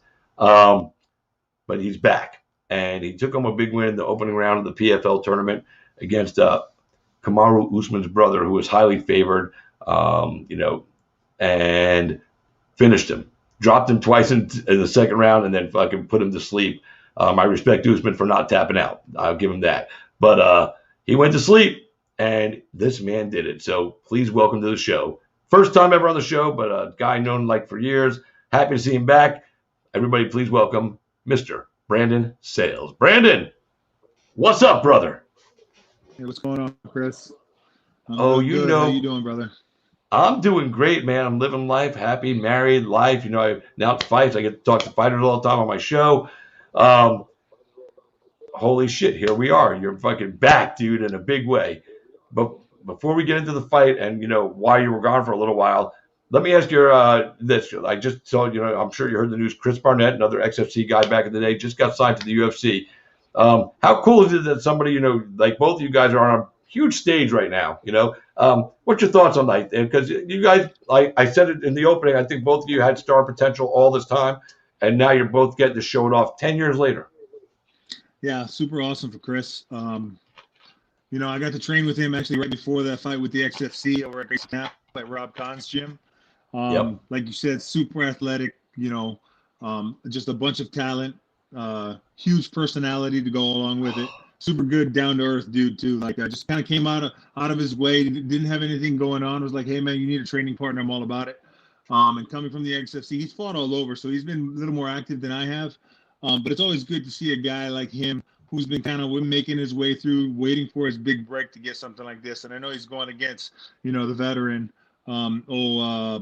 Rothwell, right? Yeah, Ben Rothwell. So I'm excited to see what he brings to the table, because we know, how active Ben's been and how dominant he's been, in the heavyweight rankings in the UFC. But I think, Chris is highly underestimated. You know what I mean? In a lot of his fights, you know what I mean? Yeah. But his athleticism is ridiculous for a guy his size. You know what I mean? So I'm excited. I'm happy for him. You know what I mean? Like you said, we're both out here trying to make her move a little later in the career, but life happens, and but we're back. So good luck to him. Yeah, that was a really cool announcement. I actually broke the news on that one. I was pretty happy to, I like to break news because, I got to compete with all these big media places, and I'm an independent. I go out and hustle my ass for my own news and work. So I always get beat on the big scoops. Now, this might not have been an earth-shattering big scoop, but it's a big deal. So I got it out there before everybody. I was very excited. When I heard you were fighting at PFL, when the fight first got announced and that you were there, and I was sitting there and I was like, did they just say Brandon Sayles? And I'm like, there can't be two of those motherfuckers out there. There's only going to be one, because the name is not like a common name. The Brandon Sayles. I've never heard it before except with you. So I'm going, there can't be two. There really can't be two. And then I fucking looked up and was like, my dude, that motherfucker, he's back. And I was like so excited. And then I saw the matchup. And, when I messaged you about coming on the show, I told people that, Usman is the guy that they're trying to push because of his brother. Straight up, that's what it was. And I think, that they matched you up because they thought you were going to be a win for him. They could say, oh, we got the other Usman, blah, blah, blah. And I told everybody, I said, listen, let me tell you something about Brandon Sayles. Guy's been in the Army forever. He's a sergeant in the Army, and he's a fighter. He is not that guy that is going to be content just being there. He's coming to win, and all his skills in my book say that he will win the fight. And nobody believed me, not anybody. I don't gamble anymore. I would have put big money on you to win that fight. But I told them all. I said, you guys watch. I said it's gonna, and I told everybody I thought it was gonna end, in the third. The second was cool too because the way you did it. But I said to him, you guys don't understand. He hasn't been around in a while, which means his body hasn't taken as much fighting damage. Going through his fighting camps all the time, even though he's always in shape because he teaches combatives for the military, so he's got to be in shape anyway. But I said he's not going in there to be, somebody's, appetizer. He's going in there to fucking be the main of fucking course. And I'm so glad that you made me look like the smartest motherfucker in the room, because there you were. Round two, you just fucking went to work. I mean, round one, I had you on my card 10-9. Some people had it the other way. I was like, man, I don't care what anybody else says. I'm watching the fight. You were being the more effective, the more aggressive striker, and fucking since it was just, on the feet, round one. And then round two, you dropped him twice, and then you put him to sleep. So let's walk through the beginning before we get into the actual fight. PFL is the biggest stage you've been on. What was the experience like? I know you had to go out there. I talked with Tyler Diamond, who was also out there at that card, with the quarantine stuff and everything. But take that part out of it. Just give us your fight week minus the quarantine stuff, because we already know quarantine sucks. You got to sit back and wait and all that bullshit. But give us your fight week experience. What you really appreciated about how they treated you and how they put things together. No, so like I'm gonna hit up on the quarantine part, only because like it was a different experience for everybody, right? Okay. So like us, again, coming from the military, we can get pretty regimented. And the fact that like this platform and the quarantine really worked, I feel like, in the fighter's favor. Yes, you don't have some of the resources that you may be used to, but it literally, you had the opportunity to train when you needed to, right? To eat relatively healthy because they provided you meals, and then you had access to healthy meals. The weight cut was no problem because you have nothing but time to focus on cutting weight. So for me, the environment was great. Yes, yes, like I didn't have that many training partners, but both my coaches, Tim Ferriss and Dirk McComas, that came with me. We worked on specifics. We worked on, some conditioning things. And so overall, the experience was actually really good for me. Like, it allows fighters to focus just 100% on the task at hand, the fight coming up, fight week. The staff there is super professional.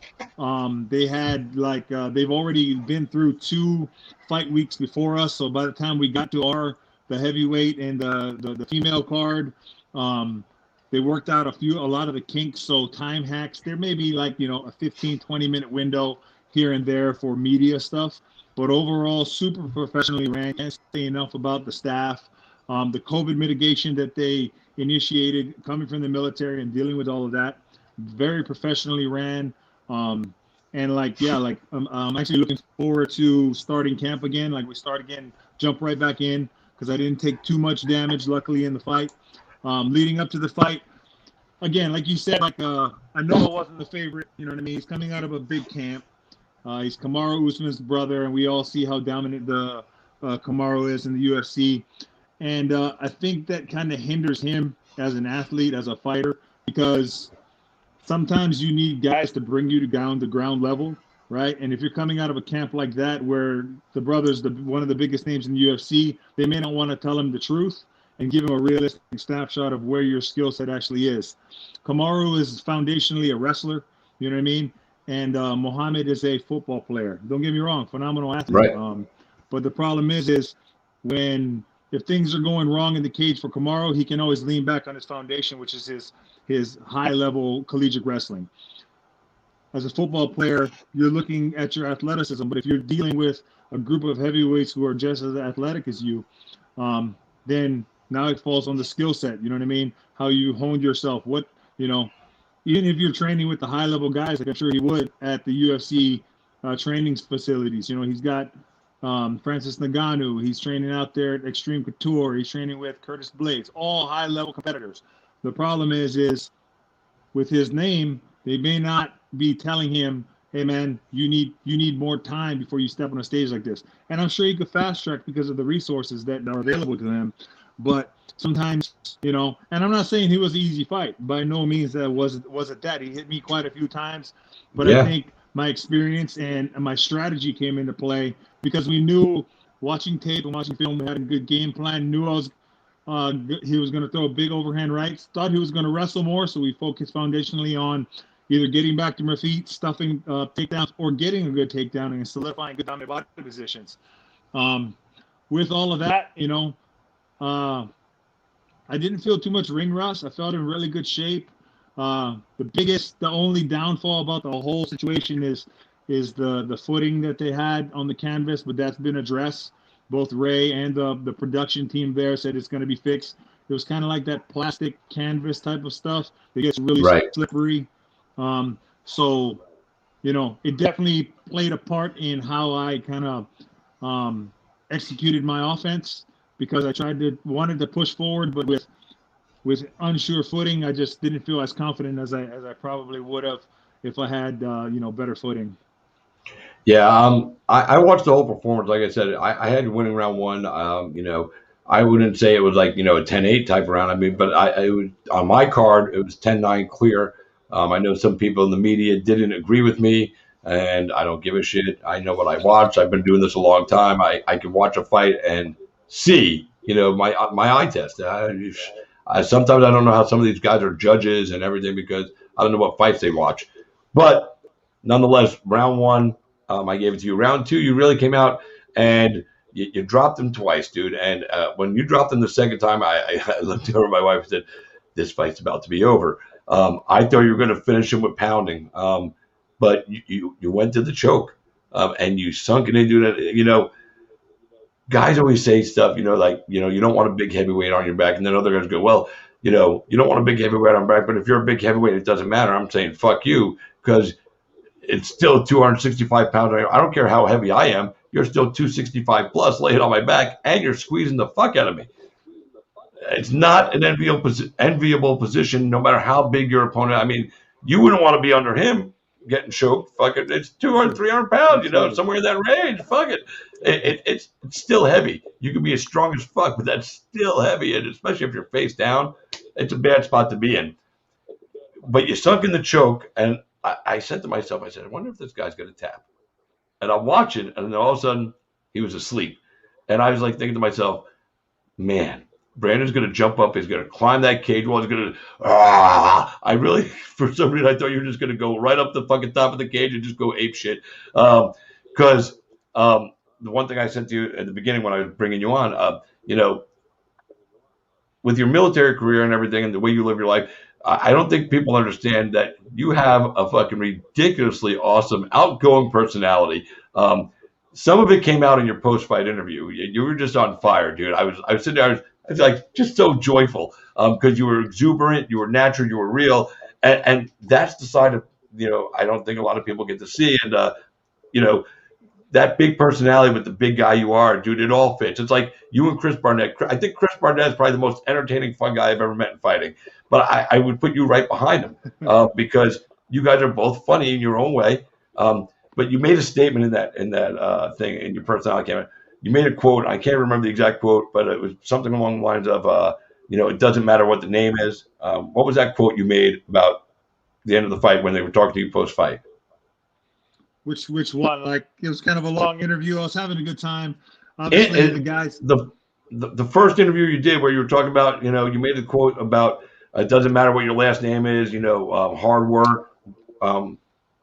No, absolutely. Again, I wasn't making a shot at him. It's just I knew I was the underdog because, like, yes, he's had some fights, and I'm sure they were, you know, competitive guys. But like you said, like, I've been around the game for a long time. I take any fight as we take very seriously, me and my camp. And so the guys I surround myself with, you know, we make sure we got a good game plan. So what I said was, you know, everybody was on the Usman bandwagon because of not because of, you know, who he is as a fighter, but because of what camp he's coming out of. And it is a good camp, don't get me wrong, but I think sometimes having certain people in your corner hinders, you know, what the expectation is rather than what it should be. You know what I mean? Sure. Like, again, he's been more active than I have lately. But like you said, this is not something that I'm doing, you know, it is for fun. Don't get me wrong. But that might be the issue. You know what I mean? I fight for fun because in the Army, you know what I mean? That's kind of what the mentality that we try to give our soldiers when you're going down range. Like, hey, like if you're going to call yourself an expert, you need to, you know, hone your craft day in, day out. And that's all we really, really try to do. Yeah, no, and you mentioned too, you know, I think one of the funniest things you said is like, you know, I get hit in the head a lot, you know, if I got, you know, you got to work on that. As this tournament goes on, are we going to see a little more defensive there, or is this is who we got? No, so again, don't get me wrong. My coaches were all over me after the fight because I do a good job in training, keeping my hands up, moving my head. Don't really have an excuse. You know, we identified that he's going to throw big overhand rights for some reason. I don't know. Like we talked about prior to us fighting him, like the day before, we heard them talking on, you know, Facebook and Instagram about how they're going to go to my body. In my head, that meant, okay, bring my hands down a little bit. You know, it's going to try to work the body, and all that did was open up my face. Luckily, I got a big hard head. You know, my wife and my family and friends know that. My coaches weren't too happy about it, you know, but it worked out in the end because I was having fun. You know, the biggest thing is I don't panic in there. I pretty much stay calm. But again, I'm having a good time. Like, I'm doing what I love to do. I'm doing what we train to do. Implementing the game plan is my job when I'm in there. Sometimes once I get punched in the face, it kind of triggers, you know, blackout drive. And we start to throw them hands. And we go island style and just let it go. But overall, we were having fun. So I felt I was in control throughout the fight. But yeah, I was having fun. So that's all it is right now. Like where we are at, like in camp, and where we're at, like in my career, in military wise, I'm having a lot of fun, and I got nothing but support. So it's a great time, and I appreciate you reaching out. Like I was still following you, even though I wasn't as active in the fight scene. I still follow you, follow your reviews, follow all your fight commentary, follow your bad weather out there in Tampa, all that type of stuff. Follow your teleconferences that you were driving around during the storms. Yeah, so, I got to do shit like that. It's fun for me. So, and I appreciate you following and supporting. It's been a little over 3 years before that fight. So, what was going on those last 3 years where we didn't get to see the highly talented and entertaining Mr. Brandon Sayles? Life, man. Like first it was I finished fighting with the NFC. I broke my hand. Got surgery done. Surgery didn't go very well. Had another surgery. I got offered to fight on the Contender Series against Greg Mr. Hardy. Greg Hardy. That was going to be my Contender Series fight. Had to turn it down. Had another surgery. Got put on the back burner. And then, lo and behold, COVID happens. So, we get announced to the PFL season. Super excited. And then COVID happens. And, that's life. That's everybody dealing with COVID. But like you said, we're back. I feel as good as I have been in a long time. Camp's going well. I'm understanding, as you get older, you got to start learning how to use your body more efficiently, right? That's true. And that's literally where we're at right now. So. Yep, and that's good. With the age, hopefully the maturity comes in this game because fight IQ and not just about the actual punching and grappling, but the fight IQ, encompasses so much more of what to do in a fight, how to fucking use your body in a better way, more efficient, so you're not gassed out in round two. In a fight you probably were winning and then you gas out and you lose a fight, not because you didn't have the talent, but because you didn't have the tank. The one thing I did know is, if the fight went all the way through, even if this fight went at 5 rounds, I would count on you. If this was a 5-round title fight, I have no doubt that you're in shape to go 5 rounds, because you have to stay in shape. Again, you do the military, you do the combatives. How much fun are you having with that? Still teaching combatives. I know you've been doing that for a long time. How much fun do you still get out of that part of your life? It's literally a passion of mine. So, a lot of people haven't had the same opportunities I have, especially in the military, to do what you love doing 100% of the time. We're training our future leaders, our future soldiers to be more lethal on the battlefield so they can come home safe. The program has changed a lot over the years with the different domains of warfare that we're finding ourselves in. And so the biggest thing is being able to adapt to the changes. A lot of times, a lot of different programs, not just in the military, but like across martial arts in general, they become so stagnant with the way things are, and they don't change, with the times. And sometimes you got to adapt. If not, you become obsolete, and then, the new thing comes along, and next thing what you thought was effective is no longer effective. And we can't have that in the military because, we're talking about men and women's lives that are going out there to protect our nation day in and day out. So my job is to give them the best platform that I can to come home safe, to learn a life-saving skill, both on and off the battlefild. So truly blessed to be a part of the program.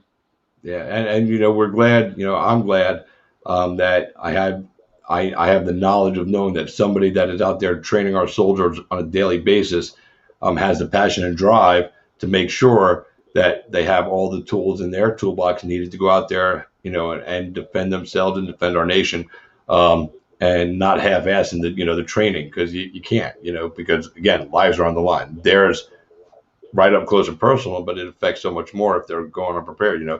They could get killed, then they leave wives or husbands and children and moms and dads behind it.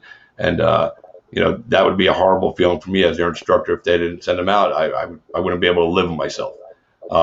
So I know how serious you take this. I remember even meeting you back in the day, obviously you've been in the military all this time. I remember talking to you a little bit about it. And you were like super committed back then, and I can't imagine that hasn't gone up tenfold since then. So and I thank you for your service, your continued service. Because you didn't have to stay, you chose to stay because it's who you are, and you want to make sure that you're a part of this. When you're training these guys, let me ask you: are there any old school island Hawaiian tricks that you implemented into your curriculum for them? Because I'm sure Hawaii, man, there's some badasses out there, and I'm sure there's some stuff that knowledge in fighting or defending yourself in any manner that probably very specific to Hawaiian fighting. So is there anything that you throw out there at these guys that you don't see other places? It's definitely. Well, I think what I bring is besides the love of getting punched in the face every now and again by people you admire and you hope to be better. Is like I talked about before, is the passion for it. Like you said, Hawaii's a state of, we come from a warrior culture. Growing up, people fight. It's just a normal thing. It's not scary. It's not new. It's just something you do when you have a conflict. And at the end of it, it's nothing but respect. So I try to bring that to the program because foundationally, the combatives program is way bigger than I am. Obviously, it started off way before I got there, and it's going to be even bigger once I leave. Because of the guys that we're implementing into the program. And, I can only hope to inspire somebody to continue to push the program to, higher platforms and take it. So like the program is where it is right now. It's getting close to where we need to be. You know what I mean? The understanding, the methodologies, the ideology behind, the combatives program has grown so vastly over the last 10 years. Because of the different people that like Tim Kennedy, Colton Smith, Brian Sand, that are huge impacts on the fight community, but also the warrior mentality that we give our soldiers. But the understanding has to be that there's a time and place for the sport aspect of it, which builds the competitive nature, which drives people to train, and then the realistic application on the battlefield, and what it's supposed to be used for and when it's supposed to be used. And that's what I'm literally trying to instill in all these guys that are coming through, that, hey, just because you're not using it doesn't mean it doesn't work. There's a time and a place that some of these things are going to work, and you'll be better for it in the long run just by opening yourself up to different ideas and trying to learn something from everybody, regardless of how knowledgeable you are as a fighter. Like even students that come through, I try to take something from them because I don't want to miss an opportunity to learn something that may be beneficial or save a life or save me in a situation because I was too proud to learn something from a student. You know what I mean? I'm constantly a student of the game. I'm never too proud to ask for help because that's how we continue to get better. And I think that's why I've been so successful for as long as I've been fighting. I'm glad you mentioned that I started back in 2011. Thanks for throwing, an age reference to where I'm at right now. Hey, I'm old too, bro. I'm 52, man. So I don't want to hear no whining from you, man. Stop it. You're a young man. You're right, but when you step into the cage at 52, then I will have nothing but applause for you. All right. Well, if my cardiologist will approve me to train to fight, I'll come up there and you can teach me how to fight, and I'll take a fight. But I want to fight a 9-year-old and not one from Hawaii because a 9-year-old from Hawaii will beat my ass. So you're on this path now for $1 million. Now, obviously you don't want to look forward all the way to the end and miss something along the way that you're supposed to do. It's one fight at a time. With that being said, wait, hold on a second. Shaylin Maka Alahioli, is that right? Maka Alahioli, that is my sister. Okay, she said LOL. Yeah, I wonder if she's laughing that I said I'd get my ass kicked by a 9-year-old Hawaii kid. So but anyway, if that's what you were laughing at, don't laugh. It's serious. I'd get fucked up, man. It's not cool. So you don't want to look ahead ever. It's one fight at a time. You don't want to miss something with an opponent and already be spending the $1 million. With that being said, it's the natural thing that you're going to think about the $1 million. I don't care who the fuck you are, how focused you are. So, what's the first thing you thought of, when you said, wow, if I win $1 million, this is the first thing I'm going to buy? What was it? Oh man, that's a tough one. Like, what am I gonna buy if I win the $1 million, or when I win the $1 million, huh? Yeah. You know what I'll probably do? I'll probably buy you a plane ticket to come up here and watch you fight that 9-year-old, Chris. That's probably what I'll do. I'll host a card.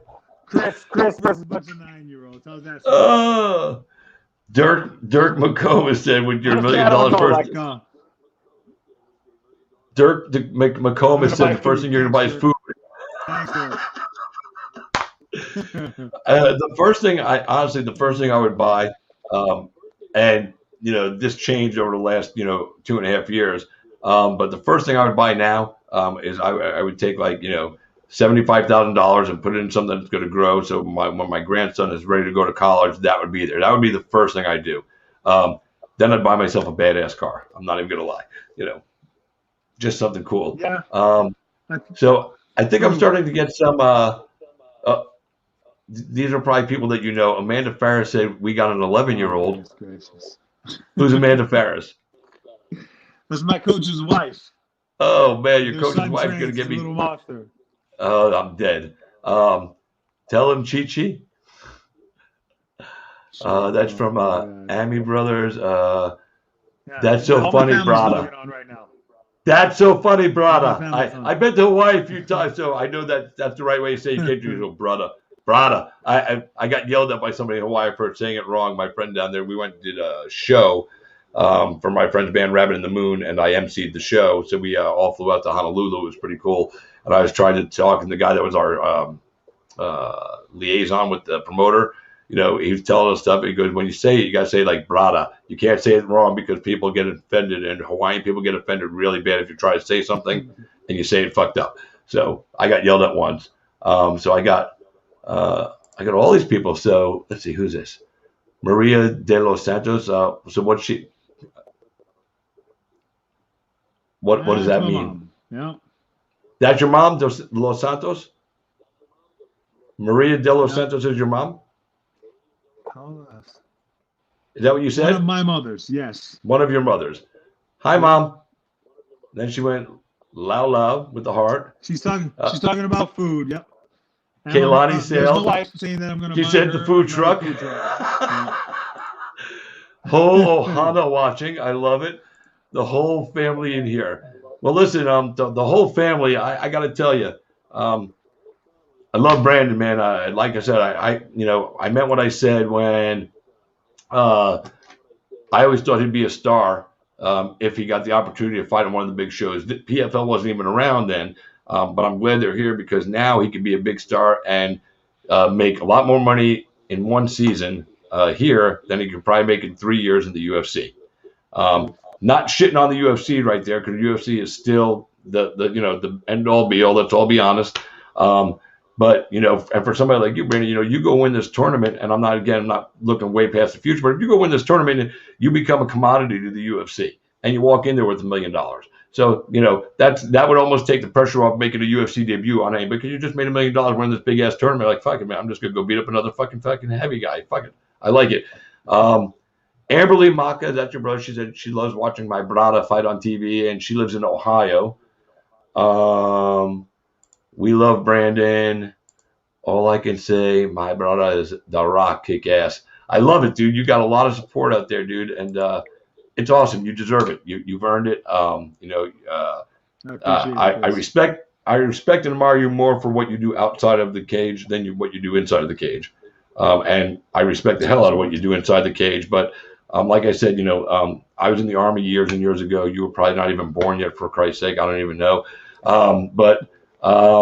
So I understand making the commitment. I didn't stay and do what you did. But it doesn't mean that I wasn't as, when I was there, I was in love with being there and, doing something for my country. Will probably be one of the best experiences of my life as that's a lot because I've done some pretty cool shit, but, that's still, it changed who I was as a person. it didn't help me grow up all the way, but it put me on the right path, because before I was there, I was just a fucking idiot.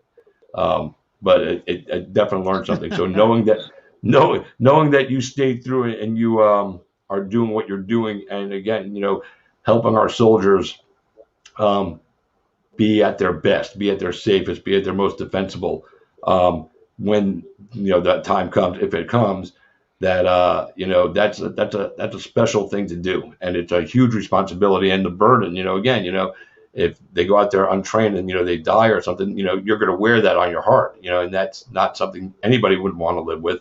The fact that you take that job so seriously and you put it in there like that, just tells me the level of depth of character that you are, and there's not a lot of people on the earth like you. So I'm just honored to know you for that reason. The fact that you can beat people up and we can talk about it, that's just icing on the cake. Appreciate it, Chris. Thank you for all the support, man, throughout all these years. Amber Lee says, keep doing what you do. See you later. Got to go work. My support and pride is with you. I love you. And then, so true. Thank you for your service, babe. Me too. Thanks for service, babe. Doesn't sound right coming out of my mouth, so I'm just going to shut up. Do you have your next opponent? Did they know who? Because it's not listed anywhere that I could find. Do we know who you're fighting next? Not yet. No. Hopefully find out sometime next week, early next week, so we can start building our game plan. But yeah, here for me, it really doesn't matter. Do you know a date yet? Date of the fight? Yes. Yeah. June 25th. June 25th. Okay. Will be the PFL 6 for us. Nice. So, yeah, I think it's time for them to let you know who your opponent is. I mean, you said June 25th. Yes, sir. So yeah, that's like 6.5 weeks. All right, it's time to give you an opponent so you can make some little tweaks. Although I guess it doesn't matter, because most guys I know that take this seriously, they say they'll look at some stuff for their opponent, but they train to fight their fight and put their opponent in uncomfortable positions. Not necessarily making the whole fight camp about that opponent. Is that you? Do you make it about that opponent, or do you just kind of make it about your fight style and doesn't matter who's across the cage? Or a combination? We try to identify weaknesses in our opponent. You know what I mean? We try to identify where we could capitalize on my strengths.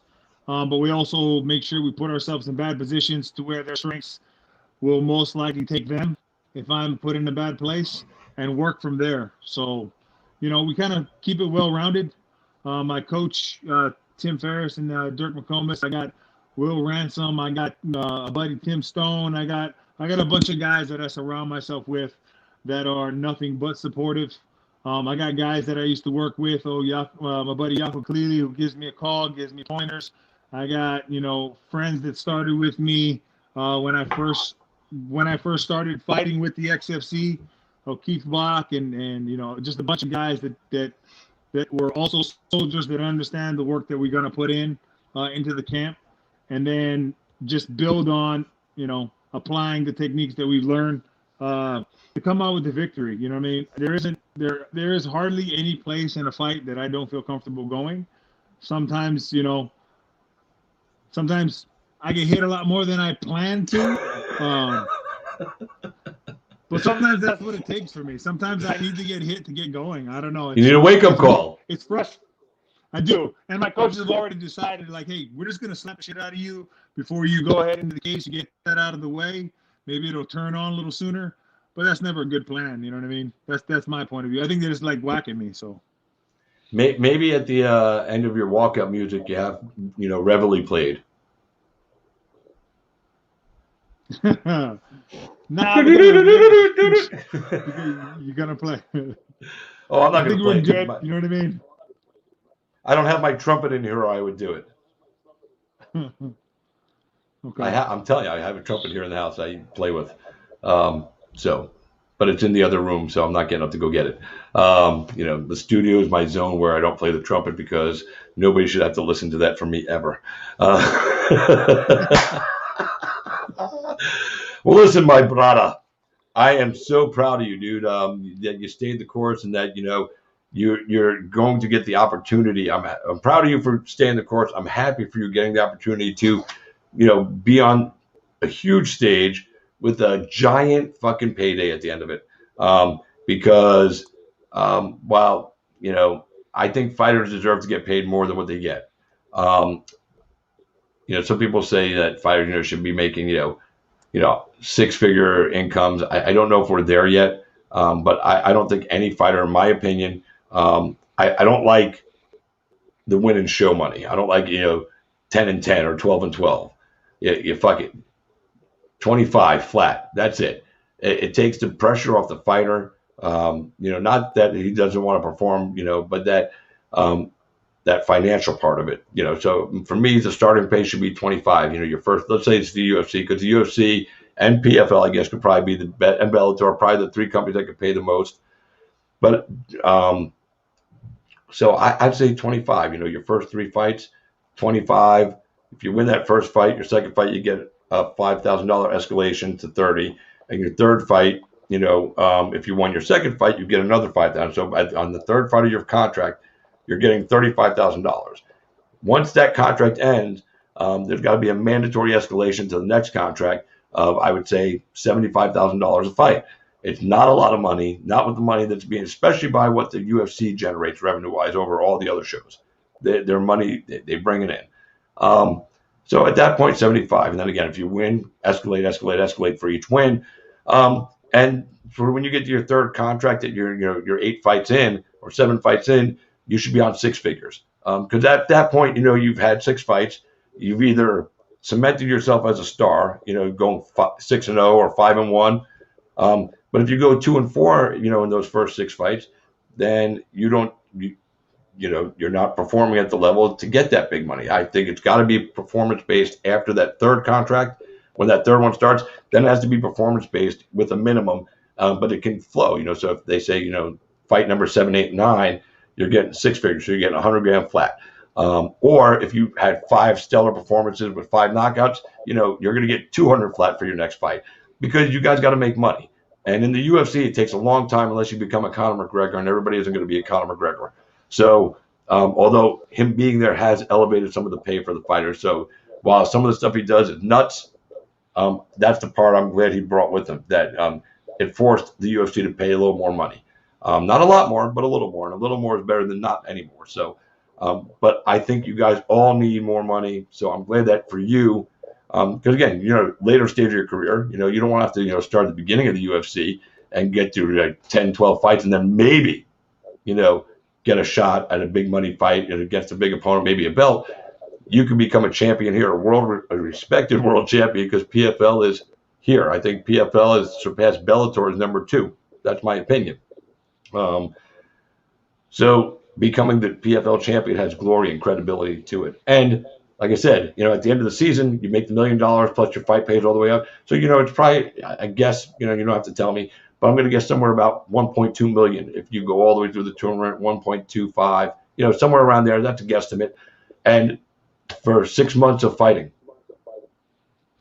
Absolutely. It's fucking awesome, yeah. Dude. Like, again, I don't deal with the politics and the pay scales of fighting. Sure. But I know PFL and Ray, being a fighter himself, understands, what it takes to be competitive, what it takes to be, the time you put in, the work you put in, what you put your body and your family and everybody through when you're going through camp. So I can't say enough of how professionally Ray and his team have been doing it for PFL. And like the pay scales, you're right. I don't think the UFC should mimic more the style that the PFL is doing, because I feel like it's really fair what he's doing. And the difference is because you have a fighter who's the president, right, who understands what fighters are going through. And that's the biggest difference. You know what I mean? You got guys like Randy Couture, Kenny, and Sean that are commentators telling you exactly, briefing, hey, this is what's happening with the guys. This is where they're at in their camp. So, the understanding is there, unlike some of the other organizations where maybe they don't have that insight into, where they got a stable of guys and you could pull a name out of a hat. And if you don't want to fight for the price that we're giving you, then they can be replaced. With the PFL, it's fighter oriented. Everything's set up for the success of the fighters. And I'm super proud to be a part of their promotion. So I can't thank them enough, as well as my management team, Brian Butler and Sucker Punch Entertainment, for giving me solid dude. So I look forward to. Love Brian. He's good dude. Good dude. Well, listen. Like I said, man, happy that you are doing this. I see big things. I hope they make the announcement soon so we all know who you're going to beat up next. And I'm glad that you got the support from your family and your friends and the military. And as happy as you are to be part of PFL, I'm going to go out on a limb. I'm going to say they're probably just as happy to have you there representing them because of what you stand for as a man and as a citizen of the United States. And it's never bad for a promotion to align themselves with a man of true character, and you possess all that, dude. So as much as you appreciate them, you're just as much as an asset to them as they are an asset to you. And it's a nice, fair relationship, and I'm glad they're treating you right, bro. It's good shit. I appreciate it. Again, I couldn't have done this, obviously, without mentioning my wife.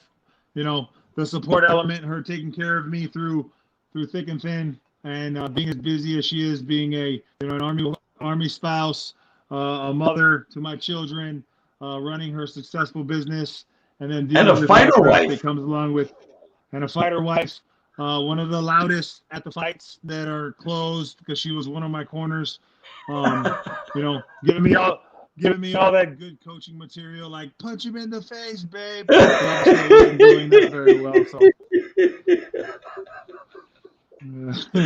Hey, man, you know what?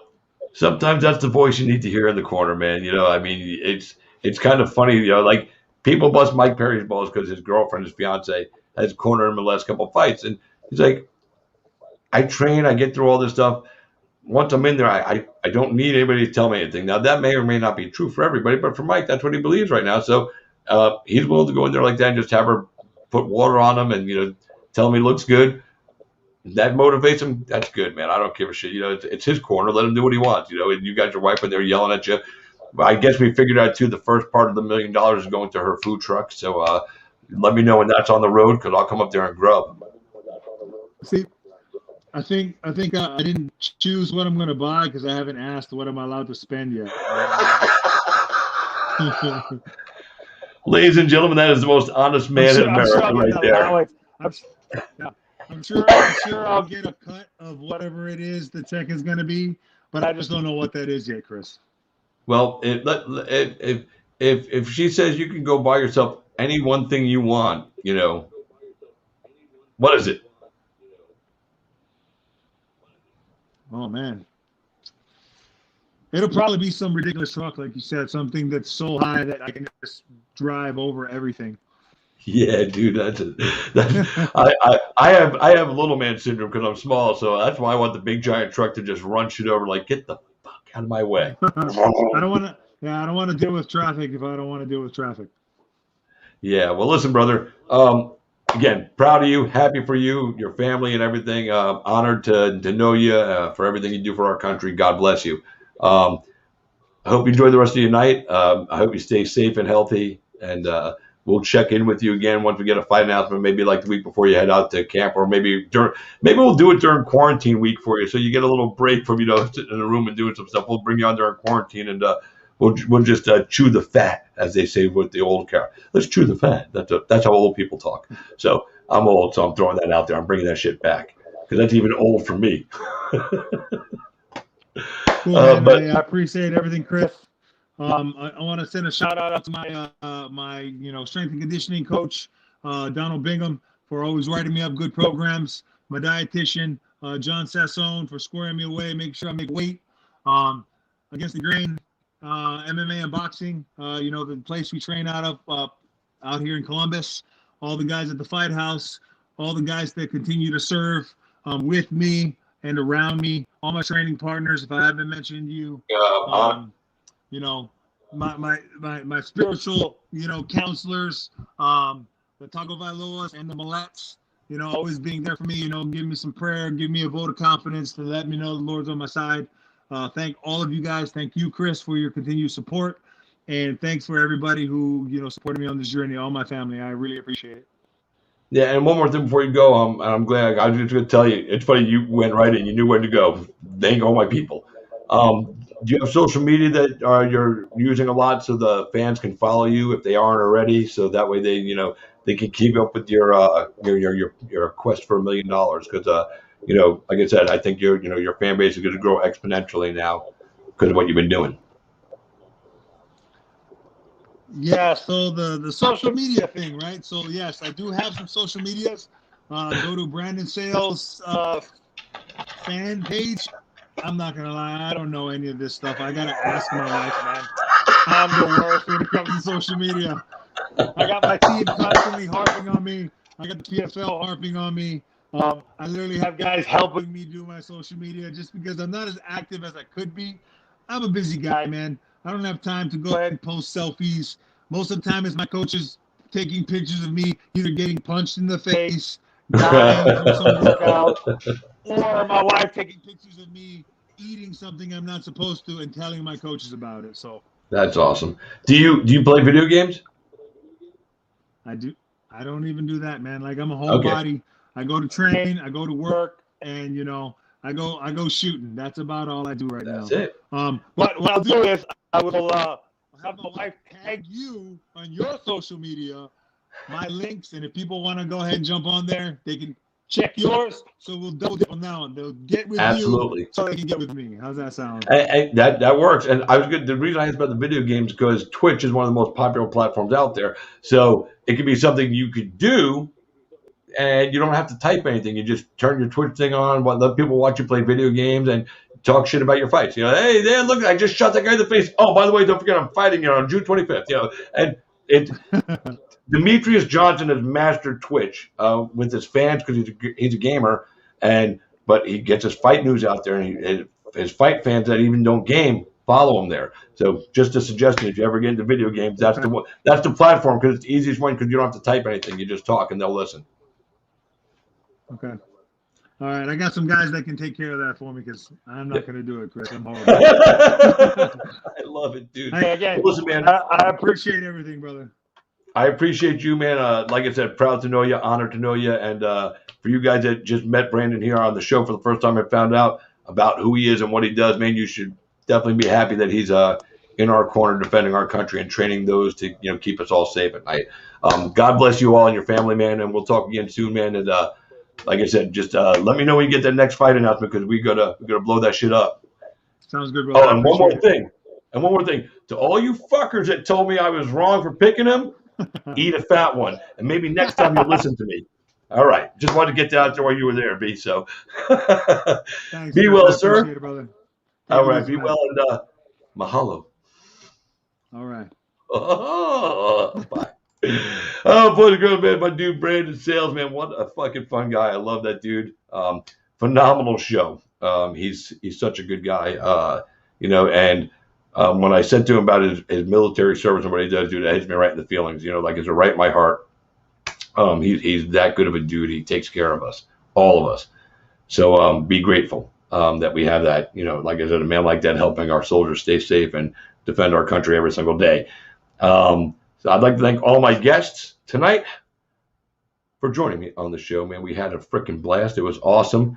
Tyler Diamond, Chris McConnell, Justin Jaynes, and of course, my man, Brandon Sayles.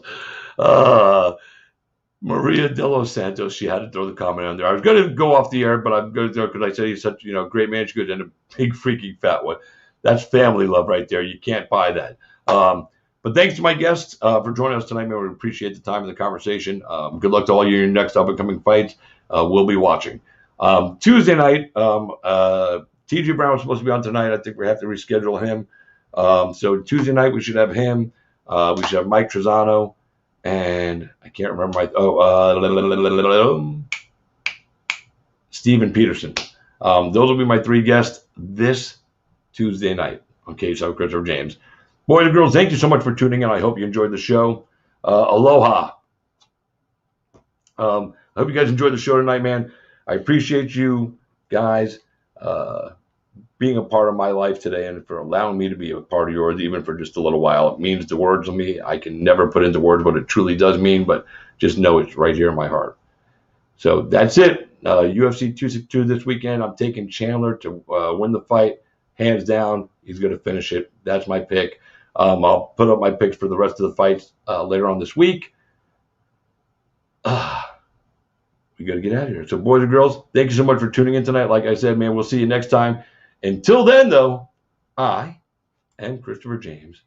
You folks have been Caveside. Good night, everybody.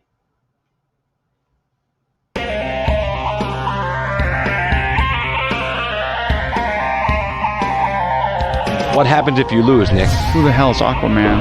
I get Fruity Pebbles, Cocoa Pebbles, I get sausage biscuits. Maybe you guys will see a little footage of that later on because we got some good stuff.